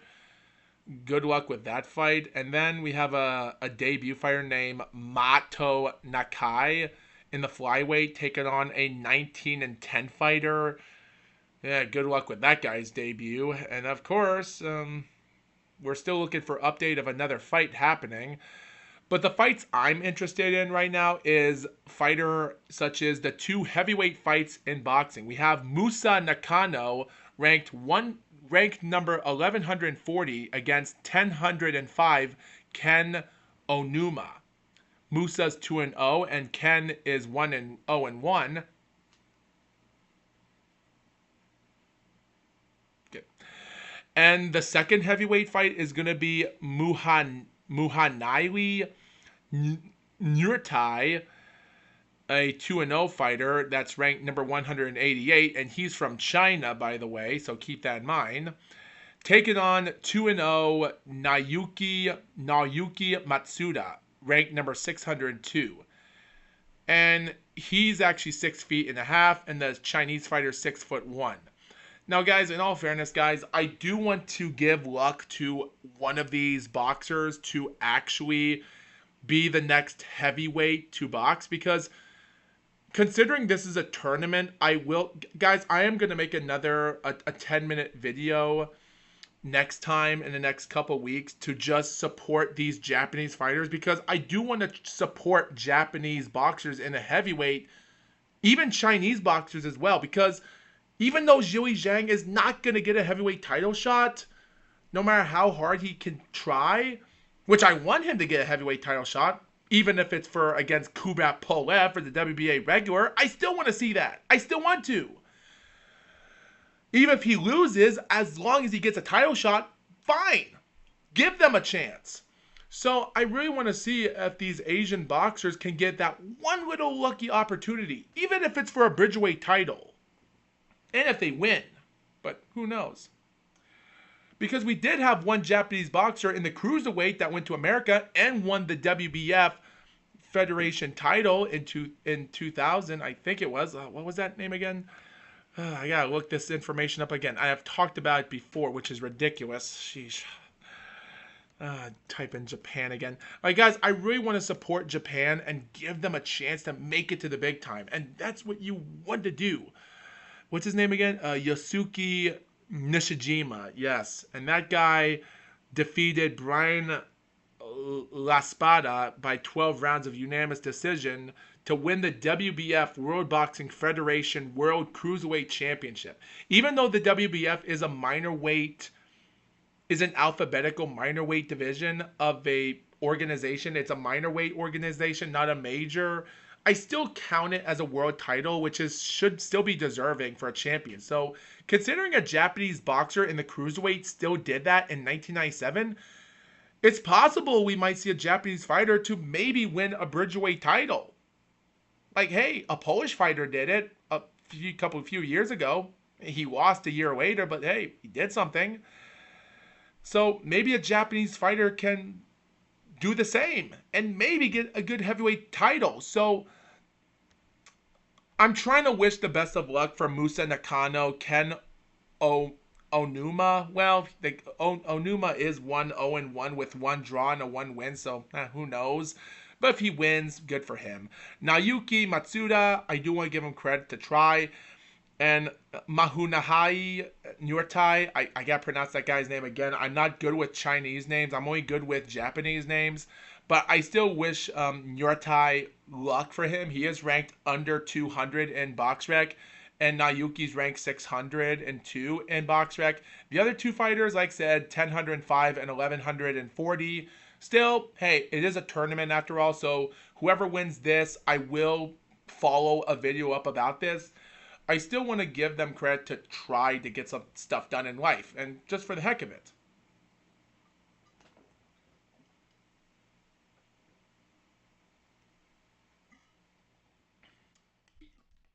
That's all I have to say.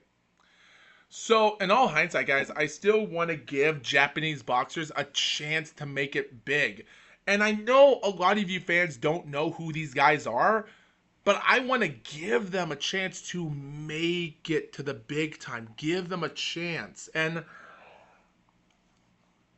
guys, if I was a promoter, you do got to give these countries a chance to try and try to help them get some stuff done. Because I don't think Japanese promoters are, guys, Japanese promoters aren't bad. Like, they're good when they're actually helping out the smaller weight classes to minimum weight and flyweight and, of course, lightweight and maybe like next to the lightweight division. But when it comes to welterweight, middleweight, well, even though there has been some Japanese boxers that have made history in those bigger weight classes, but when it comes to the super middleweight, light heavyweight, cruiserweight, and heavyweight, that's a whole different ball game for the Japanese people to promote those type of fighters in their country. Because, like I said before, Asian people, Eastern people are so different than Western people because we have big proportions and nutrients and a lot of big muscles to feed ourselves of eating more food and to grow big muscles. And I'm not saying Asians have that as well, but their body proportions are different and their own culture is different when it comes to us differently. So we got to respect them for what they are, and they got to respect for what we are as humans as well.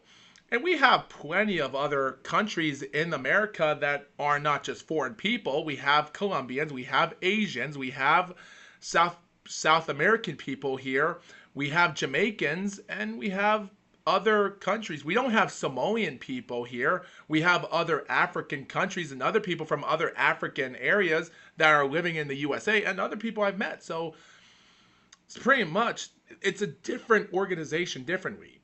But yet again, when it comes to representing your country where you're living, it does take that hard to understand what you're actually getting yourself into. So I do try my best to give them a chance to support them and to help them out because I do love Japan and I do want to help them out, try to get stuff done.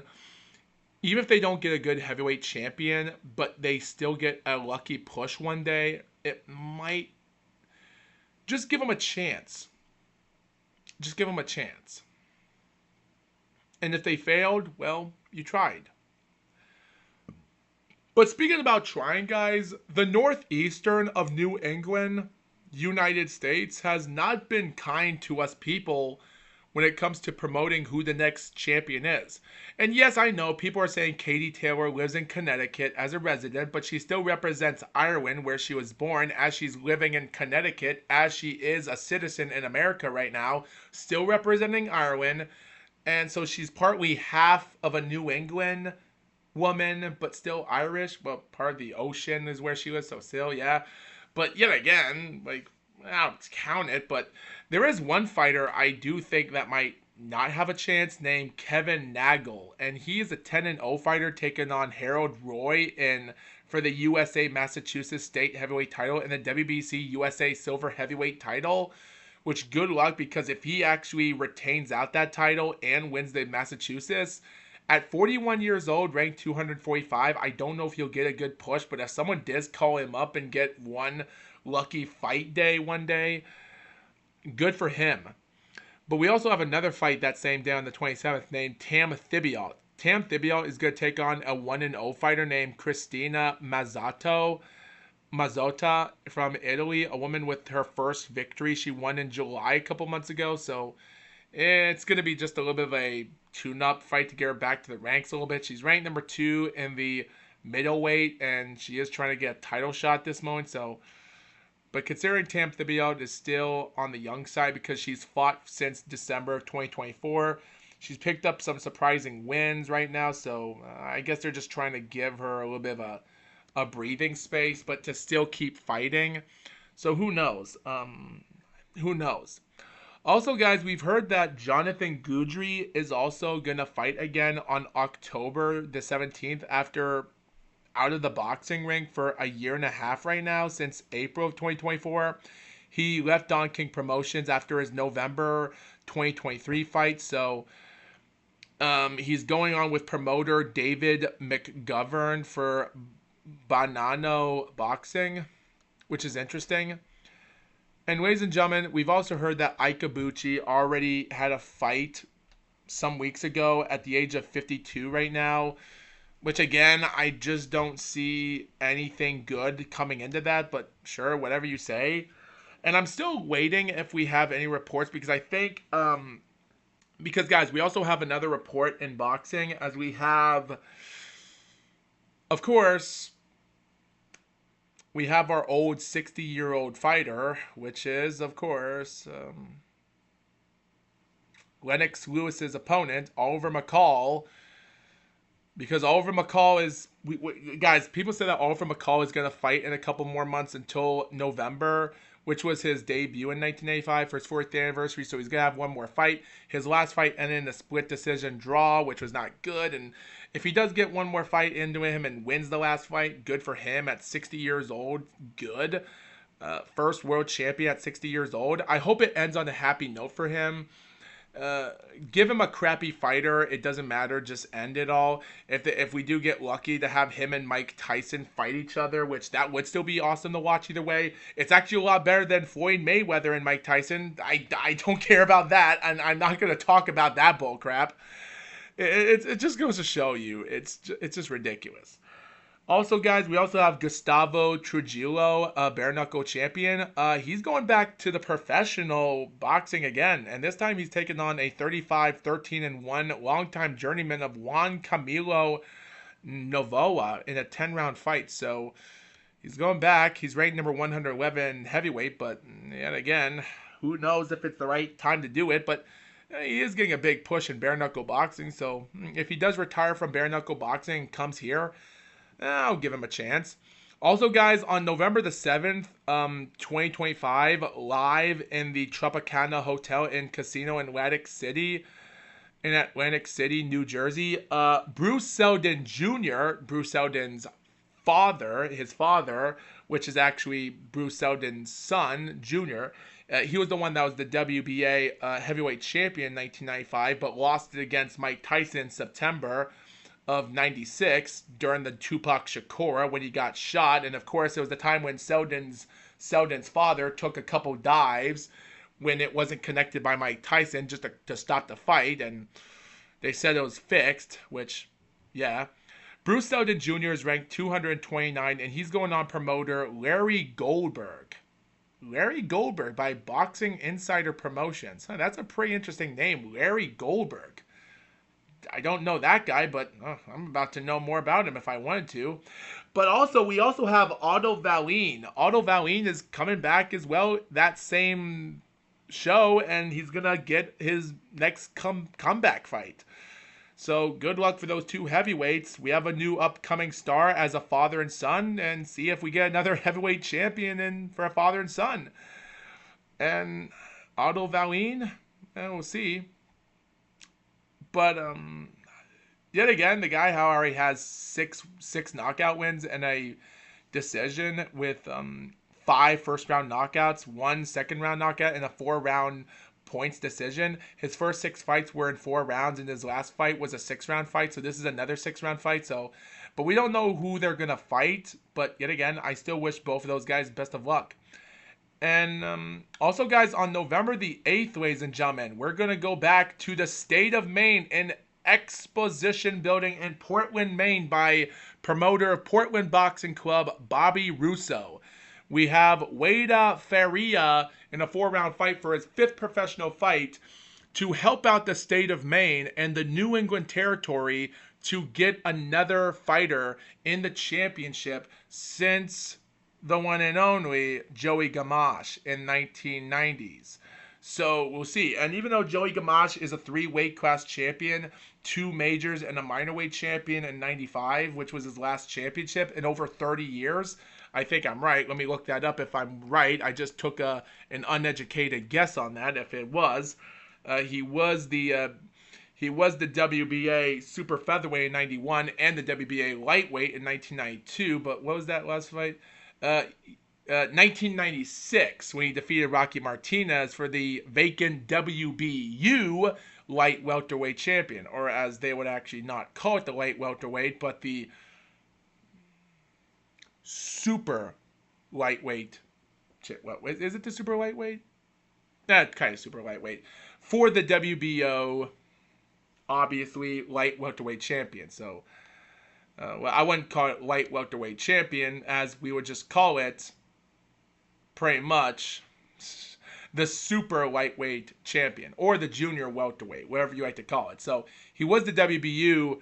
Joey Gamache was champion in March the 31st, 1996 to win that belt to become a 3-weight class champion. Even though I still count that as a world champion, yes, the WBU belt, World Boxing Union, is still a minor weight organization, not like the WBA, not like the IBF, WBO, or WBC, or the Ring Magazine, but still WBF, Federation, IBO, WBU, IBA, it doesn't matter. I still count those things as legit. As long as they're titled as the letters and the world champion, world, I still say it's legit. So keep that in mind. So considering Joey Gamache is a three-weight class champion, and March the 31st, 1996 is the last time in the state of Maine someone won a world champion, still, who knows? It's going to be interesting to find out who you think is good or not. So pretty much. So with all that being said, if Wade Faria gets a good win, that'll be interesting. But guys, there is another fighter I am also trying to keep this in mind because guys, there is another fighter named Liam Harriman. Liam Harriman is ranked number 413 in BoxRec, number 100 even in the USA. He lives in Freiburg, Maine, next to the Freiburg Fair area. He has 5 followers on BoxRec, and that includes me. And I do wish him best of luck. Like, Liam Harriman, he weighs like 200 and he weighed 209 pounds in his debut in November last year. He had Jonathan Gruber in Massachusetts in March the 29th, a tough fight for him at 208 pounds. Surprisingly, these fighters he fought against were 286.5 and Jonathan Gruber 248. He doesn't look like a heavyweight.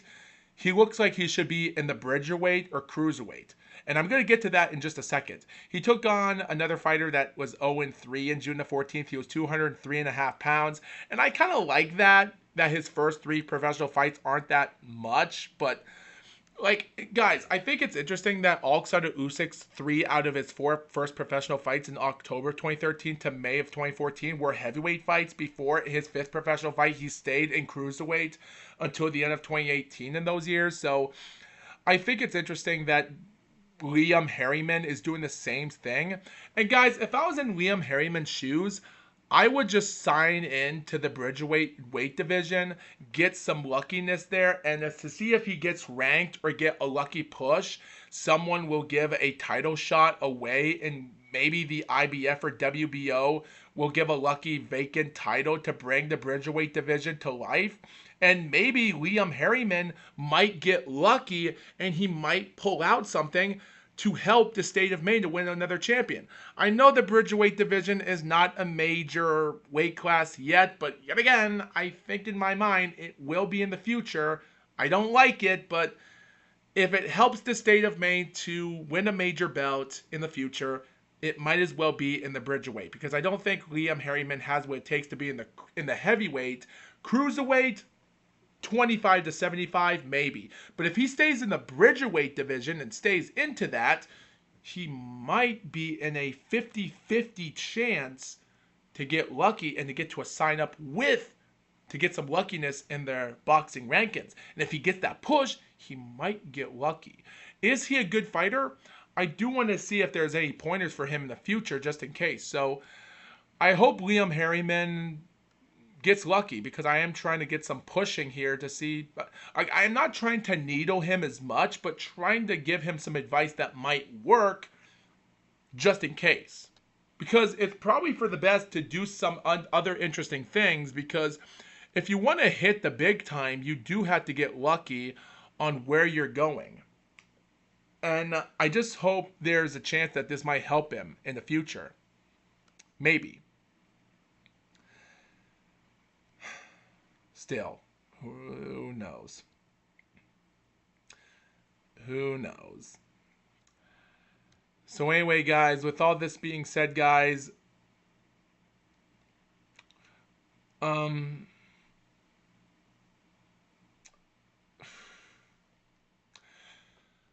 so guys, with everything,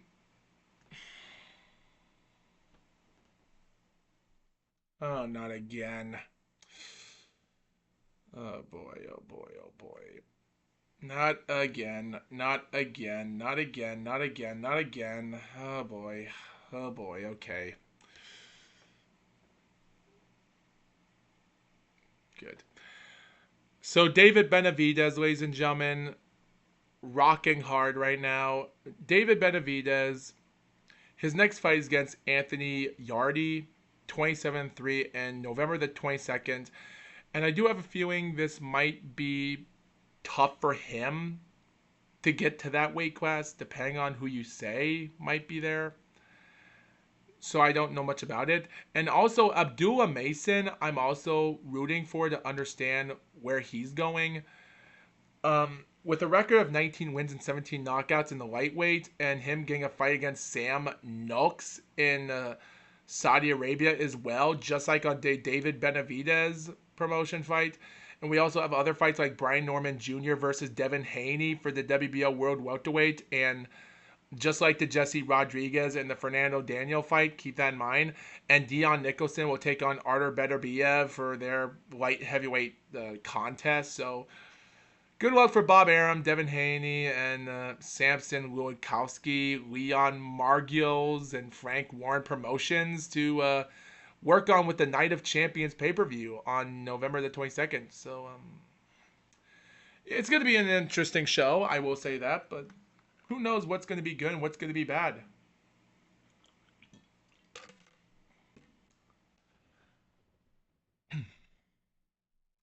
Also, guys, I do want to support another boxer that's actually in Honolulu, Hawaii, or born in Honolulu, but living in Waianae, Hawaii. Her name is Shara May Patricio. She's a 22-year-old young female lady. She's ranked number 49 in the super bantamweight with 5 wins and 2 knockouts. A third-round knockout, 4-round points decision, another third-round knockout, 4-round points decision, and 6-round decision as well. The records of her fighters are, they gradually get a little bit better in every fight. Like, her first fight was a debut. Her second fight was a fighter with a 0-1 record. So I can't say much about those fights yet. Her third fight was a 2-7-1, okay. And her next fight was a 9-10, better. And then her last fight in March this year was a 19-22-2 record. I guess it's a lot better. Her next fight is going to be a 4-round fight against a 5-6 fighter on November the 1st. And then they said her next fight, which will be at the 2300 Arena in Philadelphia on December the 6th. So I do want to give credit and luck to this woman. I think this woman, she's beautiful, and I think as she's still a young, good kid, so I hope she gets lucky in the future. It will be great to see a Honolulu boxer to win a champion. That would be pretty good. Considering if she gets lucky and gets something done in boxing, this might actually work out.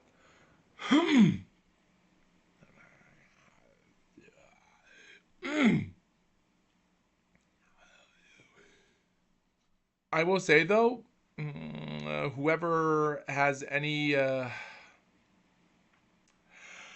whoever actually wins, it's going to be interesting nonetheless. But I will say though, I wouldn't bite off more than you can chew yet.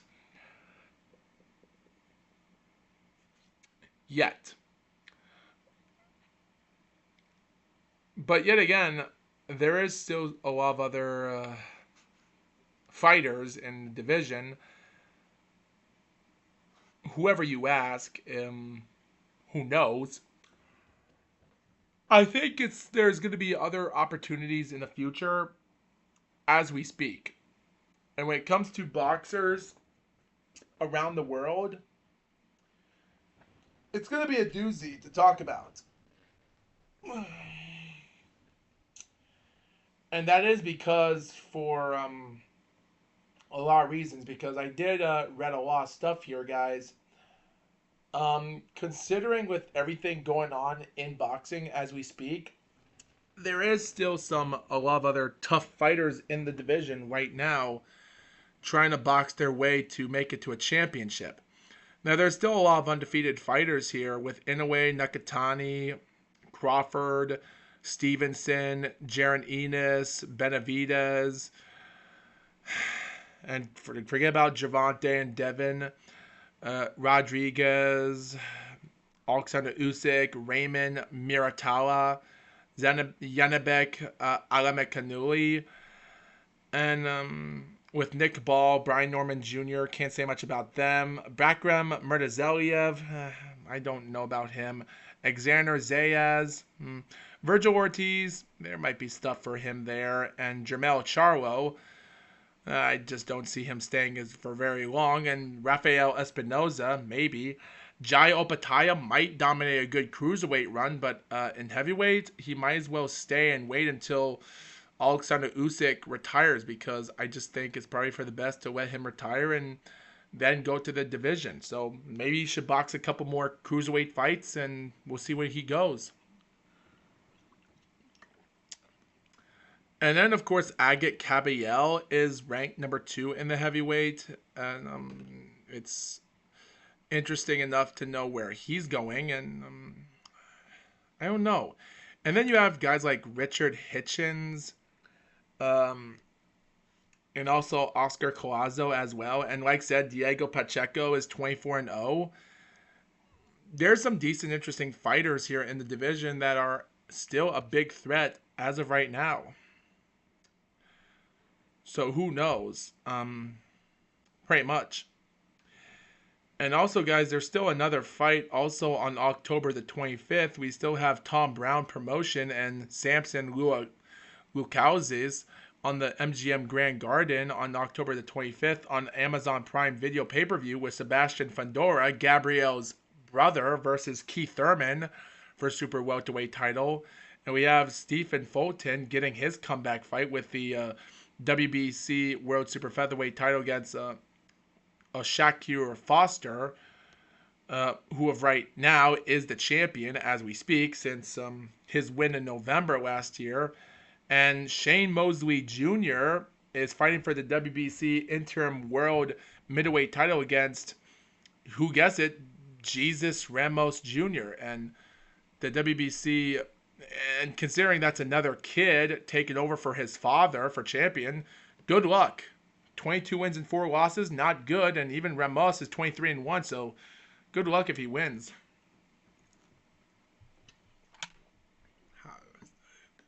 So now, as we're coming down to the stretch, guys, we're coming to home plate right now. with a half an hour left of this podcast, I think it's now time to get down to business and finally talk about the one fight that I think we should all pay attention to. Because also on October the 25th, at the O2 Arena in Greenwich in the UK, we have Fabio Wardley and Joseph Parker on Frank Warren Promotions, and both guys are putting their records on the line for a WBO interim and a WBA interim champion. 2 interim champions, and one has to go, and the others are... At this moment, this is a big risk for everyone to think that Parker could put this guy to rest, but if Fabio Wardley could get one luck punch on, just like what Joe Joyce did, that's incredible. But guys, keep this in mind, guys. Joseph Parker has lost a lot more fights in his career. His 3 losses are against British fighters.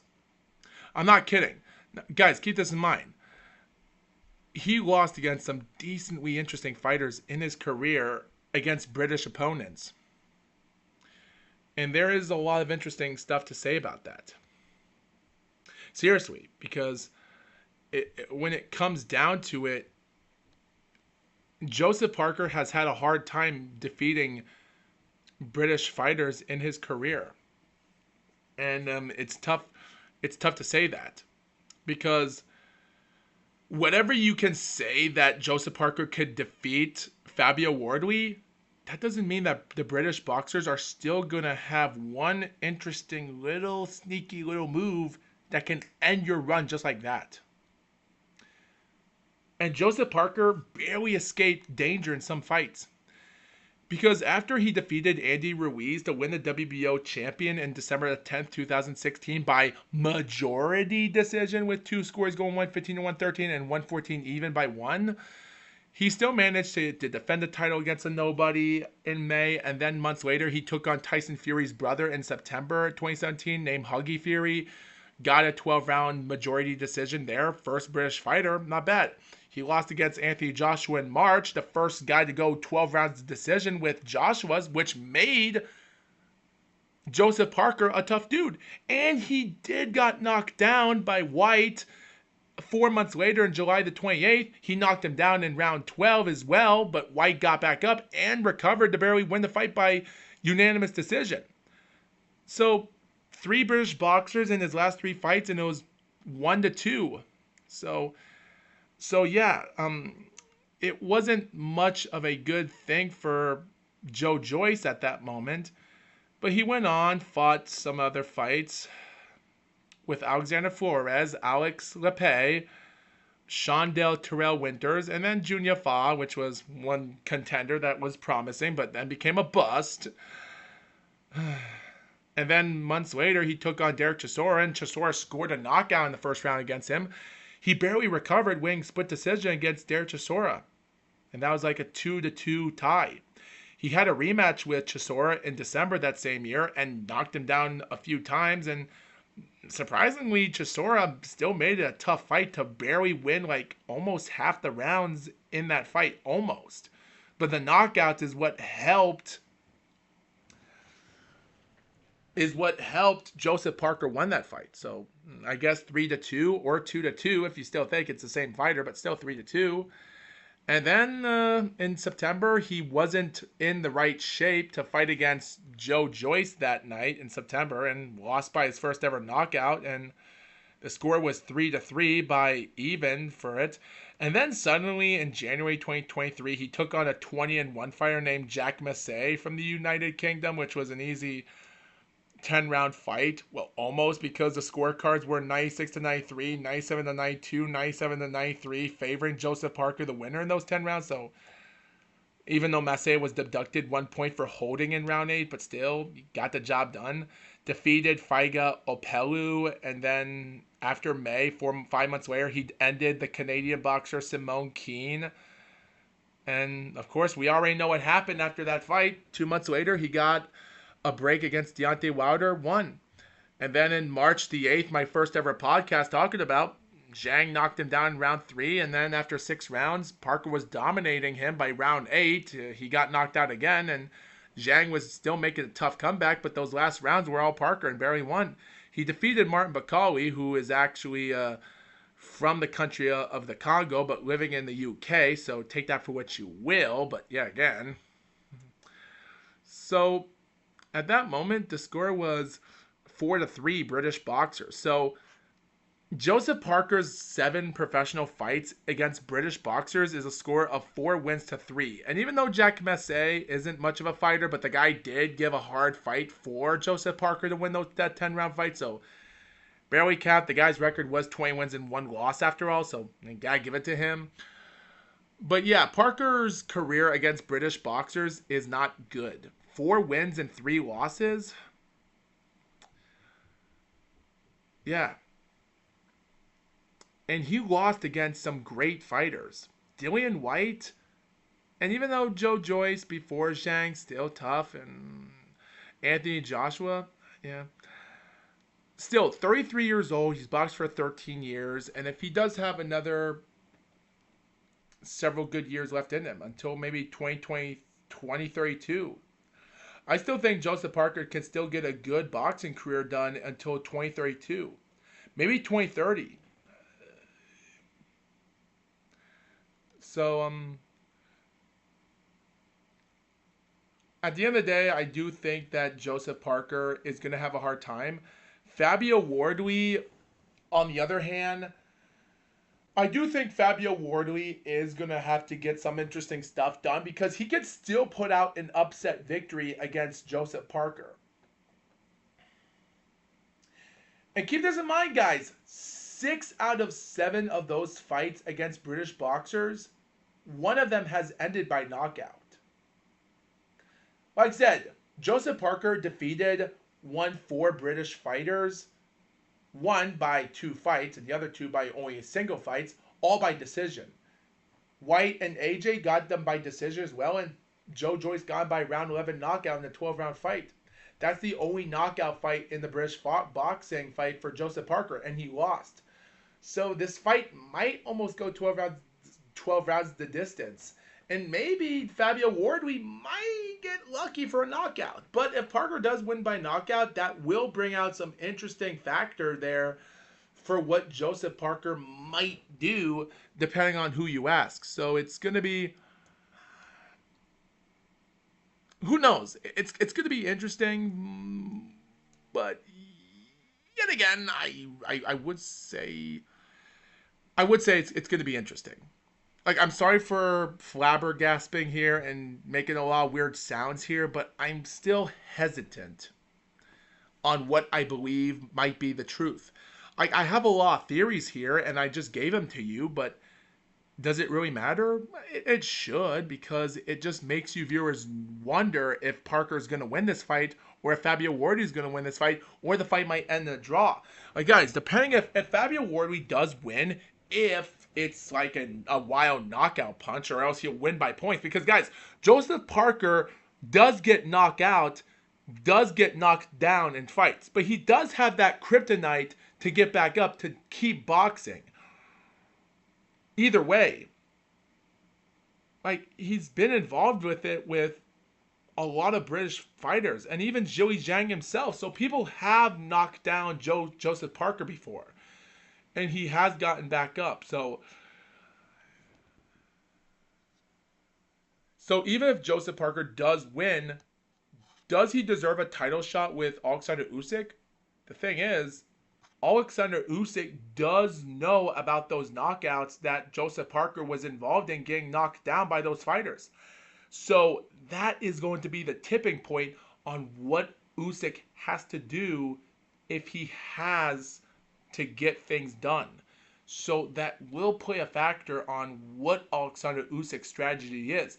Like, guys, Alexander Usyk's strategy against the AJ fights and the Fury fights was to give them a hard time in a 12-round fight. But when he took on Daniel Dubois, he was training for a knockout there. So people say that Alexander Usyk isn't much of a knockout expert, but if he takes on a fighter that he knows that he might have a chance to knock him out and win the fight easily, a lot better than the first time he fought against Daniel Dubois, he's going to do it. So if Usyk finds the right mark on Joseph Parker, he'll go for it. And Parker just has to continue to box his way through and try to get some rounds into him to win rounds. And if Usyk does fight him next year and he wins, let that be icing on the cake more, but just stop putting more icing because it's going to taste so sweet. Even if you keep winning, it might taste sour in the future. And I think that's the thing with Alexander Usyk. Does he know how to stop? That's the only thing I'm wondering. Pretty much. Now, by the way, guys, they did say that the WBO belt might be vacant away for Alexander Usyk, but yet again, is that the case? Well, I will say this, though. I will say this, though, guys. Alexander Usyk,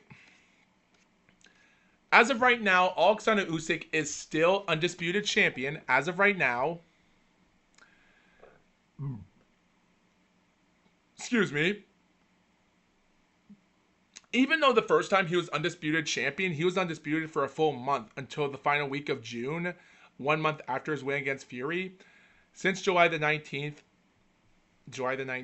August, yeah, almost 60 days right now since his last fight. Dang. So almost 60 days. So he's been undisputed champion a lot longer in his second reign than his first. So my point is, guys, Alexander Usyk is still undisputed. Interesting. Okay, that's weird. That's weird. So, guys, it's weird because September the 25th, 2020-21, the WBA and the WBO belt still belongs to Alexander Usyk, so the title reign still continues. And like I said before, guys, last February, several months ago, the WBA put out a 24-month extension, meaning by 2027, Usyk has to face one of his opponents. But at that moment, there's no point for him to fight anyone in the WBO. The WBC was already done for since December on for Fury, so that doesn't matter. So he's not going to get vacant for those two belts. The IBF, on the other hand, someone did say in June, someone did say that they warranted Dubois for a 30-day extension to fight Derek Chisora yet again, and then the 30-day extension in February for the WBO or so. But now they're putting out another days because of Alexander Usyk's injury for his back injury, because he was dancing or partying hard right now. Guys, let's be honest. Does it matter what Alexander Usyk is doing right now? If he's trying to fake an injury or something, or if he was trying to fake his injury to keep the title for long so he can surpass Jersey Joe Walcott's record for being the oldest undisputed champion, then let him do it. And by the way, guys, September the 10th or September the 11th of 2025, Alexander Usyk surpassed the record of the oldest undisputed champion, which is Jersey Joe Walcott. Now, Jersey Joe Walcott is the oldest undisputed champion, but is he the oldest in all time? Now, of course, now for guys, George Foreman, he was only holding on to one belt at the time until 1995, which was the IBF belt. So not much for unified champion there, but still a champion nonetheless. And then, of course, well, time went on. Surpassed on the record and just moved straight forward. So about 5 days or so as I'm recording this video, Jersey Joe Walcott was 38 years old, 7 months and 23 days old when he lost against Rocky Marciano on September the 23rd, 1952. As of right now, on September the 14th, right now, Usyk is 38 years old, 7 months and 28 days old. So 5 days ago, he was already now the oldest champion as of right now. So surpasses Jersey Joe Walcott. And as the month of January, he will surpass until he turns 39 years old after Oleg Maskaev was the WBC champion. Vladimir Klitschko is the oldest unified champion for holding the WBA, IBF, and WBO champion at 39 years old, 8 months and 3 days. Not the WBC belt, but the oldest unified champion? Yes. So Usyk would have to wait, man, in the next 5 more days until the 19th of September. It's going to be Usyk will be 38 years old, 8 months and 3 days. Which if we have to go straight forward to 1 year in the future until September the 19th, 2026, is when he'll surpass Vladimir Klitschko's record for being the oldest. He has to wait another year to break Vladimir Klitschko's record. But here's the thing, guys. For being the oldest unified champion, that's crazy. Him now being the oldest undisputed champion right now, that's pretty good. So even if someone vacates him the WBO belt, that doesn't matter anymore. But yeah, it is shocking to look at this right now, which is crazy. Still, Vitaly Klitschko did retire his WBC single title on December the 16th, 2013 at 42 years old, 2 months and 26 days. As of right now, well, Kubrat Pulev, over that age limit of over 43 or so, is already the second oldest champion right now. And Foreman was 46 years old, 5 months and 18 days when he vacated the IBF belt on June the 29th, 1995. But he was still lineal weight champion for a couple more years until he was like 48 years old until November.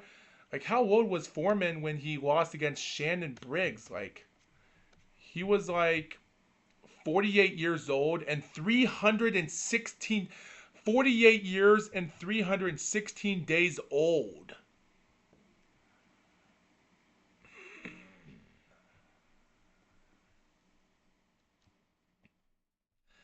Man. At that moment, if he didn't lose against Shannon Briggs, controversially, which I don't blame them for giving it to belt to Briggs, I'm surprised in that when watching the interview, George Foreman wasn't upset that Shannon Briggs defeated him. He said in interview that he seemed like it would have made Shannon Briggs felt happy because ever since Briggs lost his mother, so maybe this would have been a good moment for him. And so I guess, yeah, maybe there is some facts there.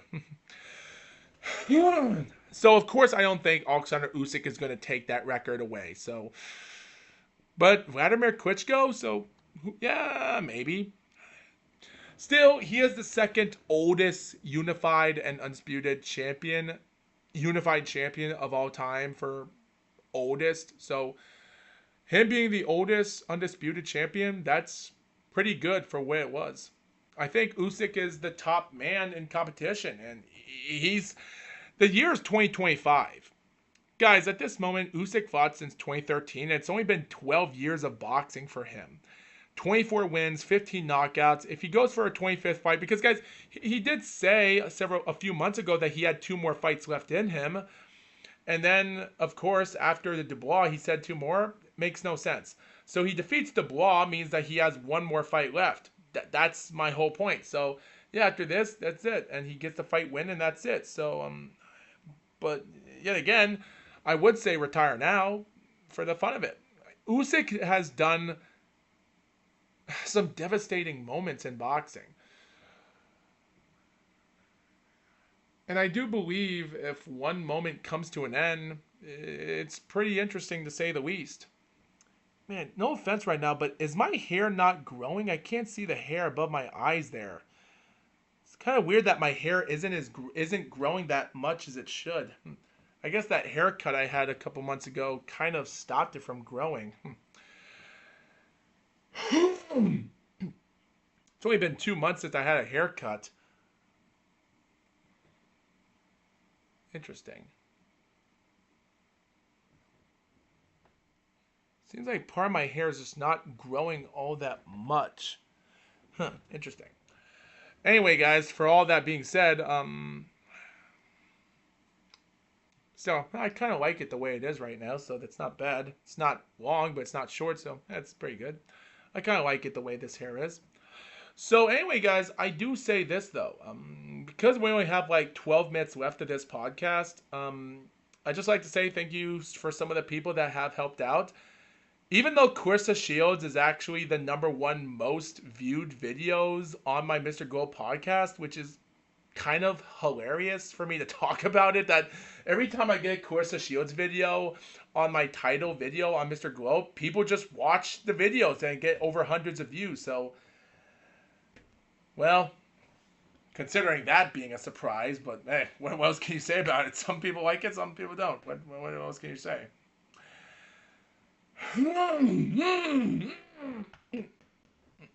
But yeah, again, guys, if I had to go on my playlist and watch my Mr. Gloat videos and go on my playlist and know how many is my most popular video on my entire Mr. Gloat podcast is the top three greatest Clarissa Shield fights, and it has 556 views. My second most popular video is Mr. Gloat, Clarissa Shields versus Lonnie Daniels, last month ago, 222 views. Sure. And then we get to Clarissa Shields versus Daniel Perkins, 7 months ago, 193 views. These are the top three most popular videos on my Mr. Glow podcast, which is not good, but still, I'm surprised that people love watching Clarissa Shields, but still.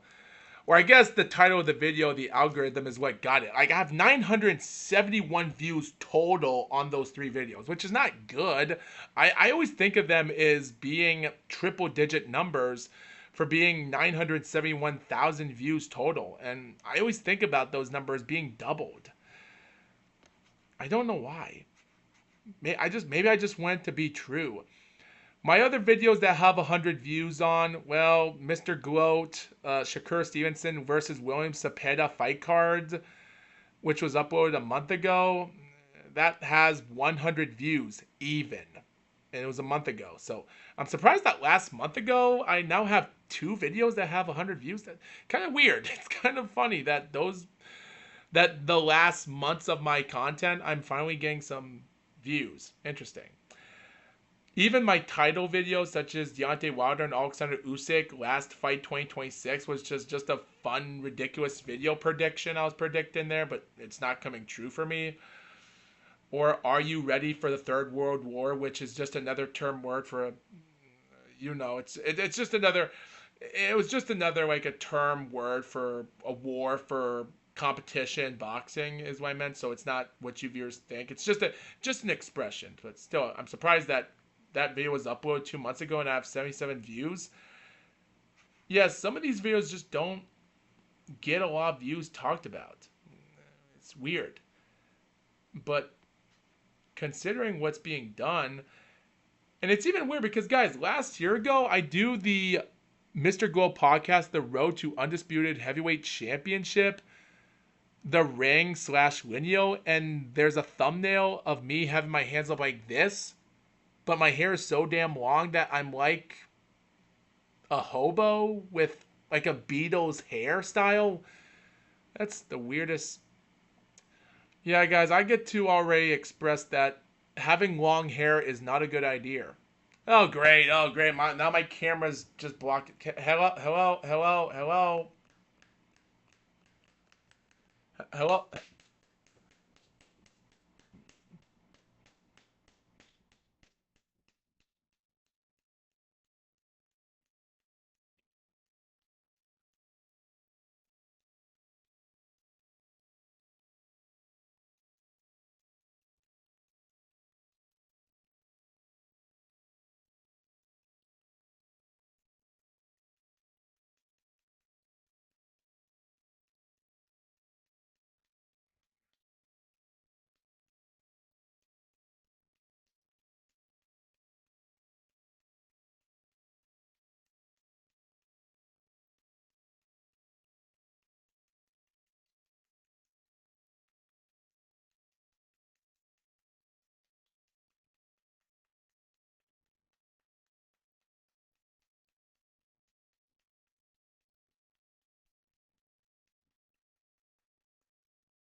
me. God, why is my video not working? Oh, Jesus fucking Christ, man. Oh, come on. Why, man? Stop. Why did it have to take that long for the goddamn video to stop frozen on me all the time, man? I'm just trying to get a hand job here, man. Gee, I'm just wasting time spanking my damn hand like this to get the damn video to work. Jesus. And I finally get it done to stop clapping and the video starts recording again. Jesus. God almighty, look at that. We only have 5 minutes left until this podcast is over, for crying out loud. Jesus. Oh my God. Oh my God, I'm just trying to hurt my hand. I'm just trying to wake up the videos for stop from being frozen, for crying out loud. Jesus. That's the biggest red hand I ever created my whole damn life. Sheesh. Now I forgot what I was supposed to talk about right now. Yeah, right. I remember that dumb hairstyle I got. That friggin' long hair. I look like the Beatles with all that long hair covering my flashbangs on my eye. Because, man, I don't know what those thumbnails I was thinking of at the time, but man, it's weird. Alright guys, with all that being said, thank you viewers for watching this 100th episode of the Mr. Glow podcast. Is this hand actually getting a little bit bigger because I got swollen for spanking it 100 times? Don't know. It seems... Jeez. At least it didn't hurt that much, but... I'm getting tired angling it from every angle for spanking it. Sheesh. But anyway, guys, here's my final thought, guys. With all that being said, even though my Mr. Glow podcast has not been successful, and it does stink because it didn't really succeeded that much, I can legitimately say that it was okay for what it was, actually. But looking back at it, I think it's probably for the best for me to step down from YouTube and probably change my playlist. And because at the end of the day, guys, it's probably for the best. Because my last episodes I've released it on my Mr. Glow podcast, after the Carissa Shields video and Lonnie Daniels, like, the month of July is crazy. It only has 41 views. The month of July had 48 views. And then What Will Happen in the Heavyweight, which was uploaded a month ago, had 8 views. Almost the End of an Era has 22 views. The Rise and Fall of a UFC Fighter has 7 views. The UFC 6 Clash of the Titans, aka The New Era, was 13 views. The New Era of Boxing is Coming has 13 views. And then the World Title Fights in August, which was just another video that was not much interested, had 19 views. And Mr. Gloat, Is This a Dream title with the Randy Hogan thing I talked about, has 11 views. And then the Undisputed Minimum Weight Champion division I made during the final week of August 2 weeks ago has 6 views, 15 views, 4 views, 7 views, 6 views. And the UFC, The Brawl in Buffalo, has 9 views. So, yeah, at this moment, it's probably for the best for me to just end it here. Like guys, the month of August was a complete failure. It's just weird to say that. Like, the month of July was sort of the last successfulness because of the Carissa Shields and Lonnie Daniels thing. And it's weird because the Lonnie Daniels and Carissa Shields, which is not much talked about, has 222 views. And then talk about the Mr. Gloat Undisputed Heavyweight Championship, which was, you know what, maybe I should call it the... Yeah, and talk about the Alexander Usyk and Darren DeBlois 2 Undisputed Championship prediction video, only has 12 views, and the Undisputed Championship has 23 views. That's ridiculous. That some of these videos did not get a lot. And the Carissa Shields videos are doubled the most. More than over 200 views for 2 of them, and 556 views. That's... I guess women's boxing videos of Carissa Shields on my content are... I just don't know how they're more popular. That's just ridiculous. Like, I really did help out women's boxing, I guess. But you know what? At the end of the day, guys, I think it's better for me to just take a break from boxing and just watch the last several weeks of NASCAR Cup videos, Cup races, for the heck of it. I am upset that Austin Dillon stinks again. Is what it is. But anyway, guys, thank you, viewers, for watching this episode. The 3-hour episode of Mr. Gold Podcast is over, guys. And my final word for you guys is, all right. That's all I have to say. So thank you, viewers, for watching this episode. Thank you very much for everyone for sticking around for a 3-hour episode. And I know this hasn't been all entertaining, but you know what? I'm happy that I'm done with it. And that's all I have endured for all you viewers. Thank you very much for me continuing to make these videos. And I like to say goodbye to all you people. And this is the end of an era for my Foxwolf content. And that's all I have to say. Thank you very much. And Foxwolf out.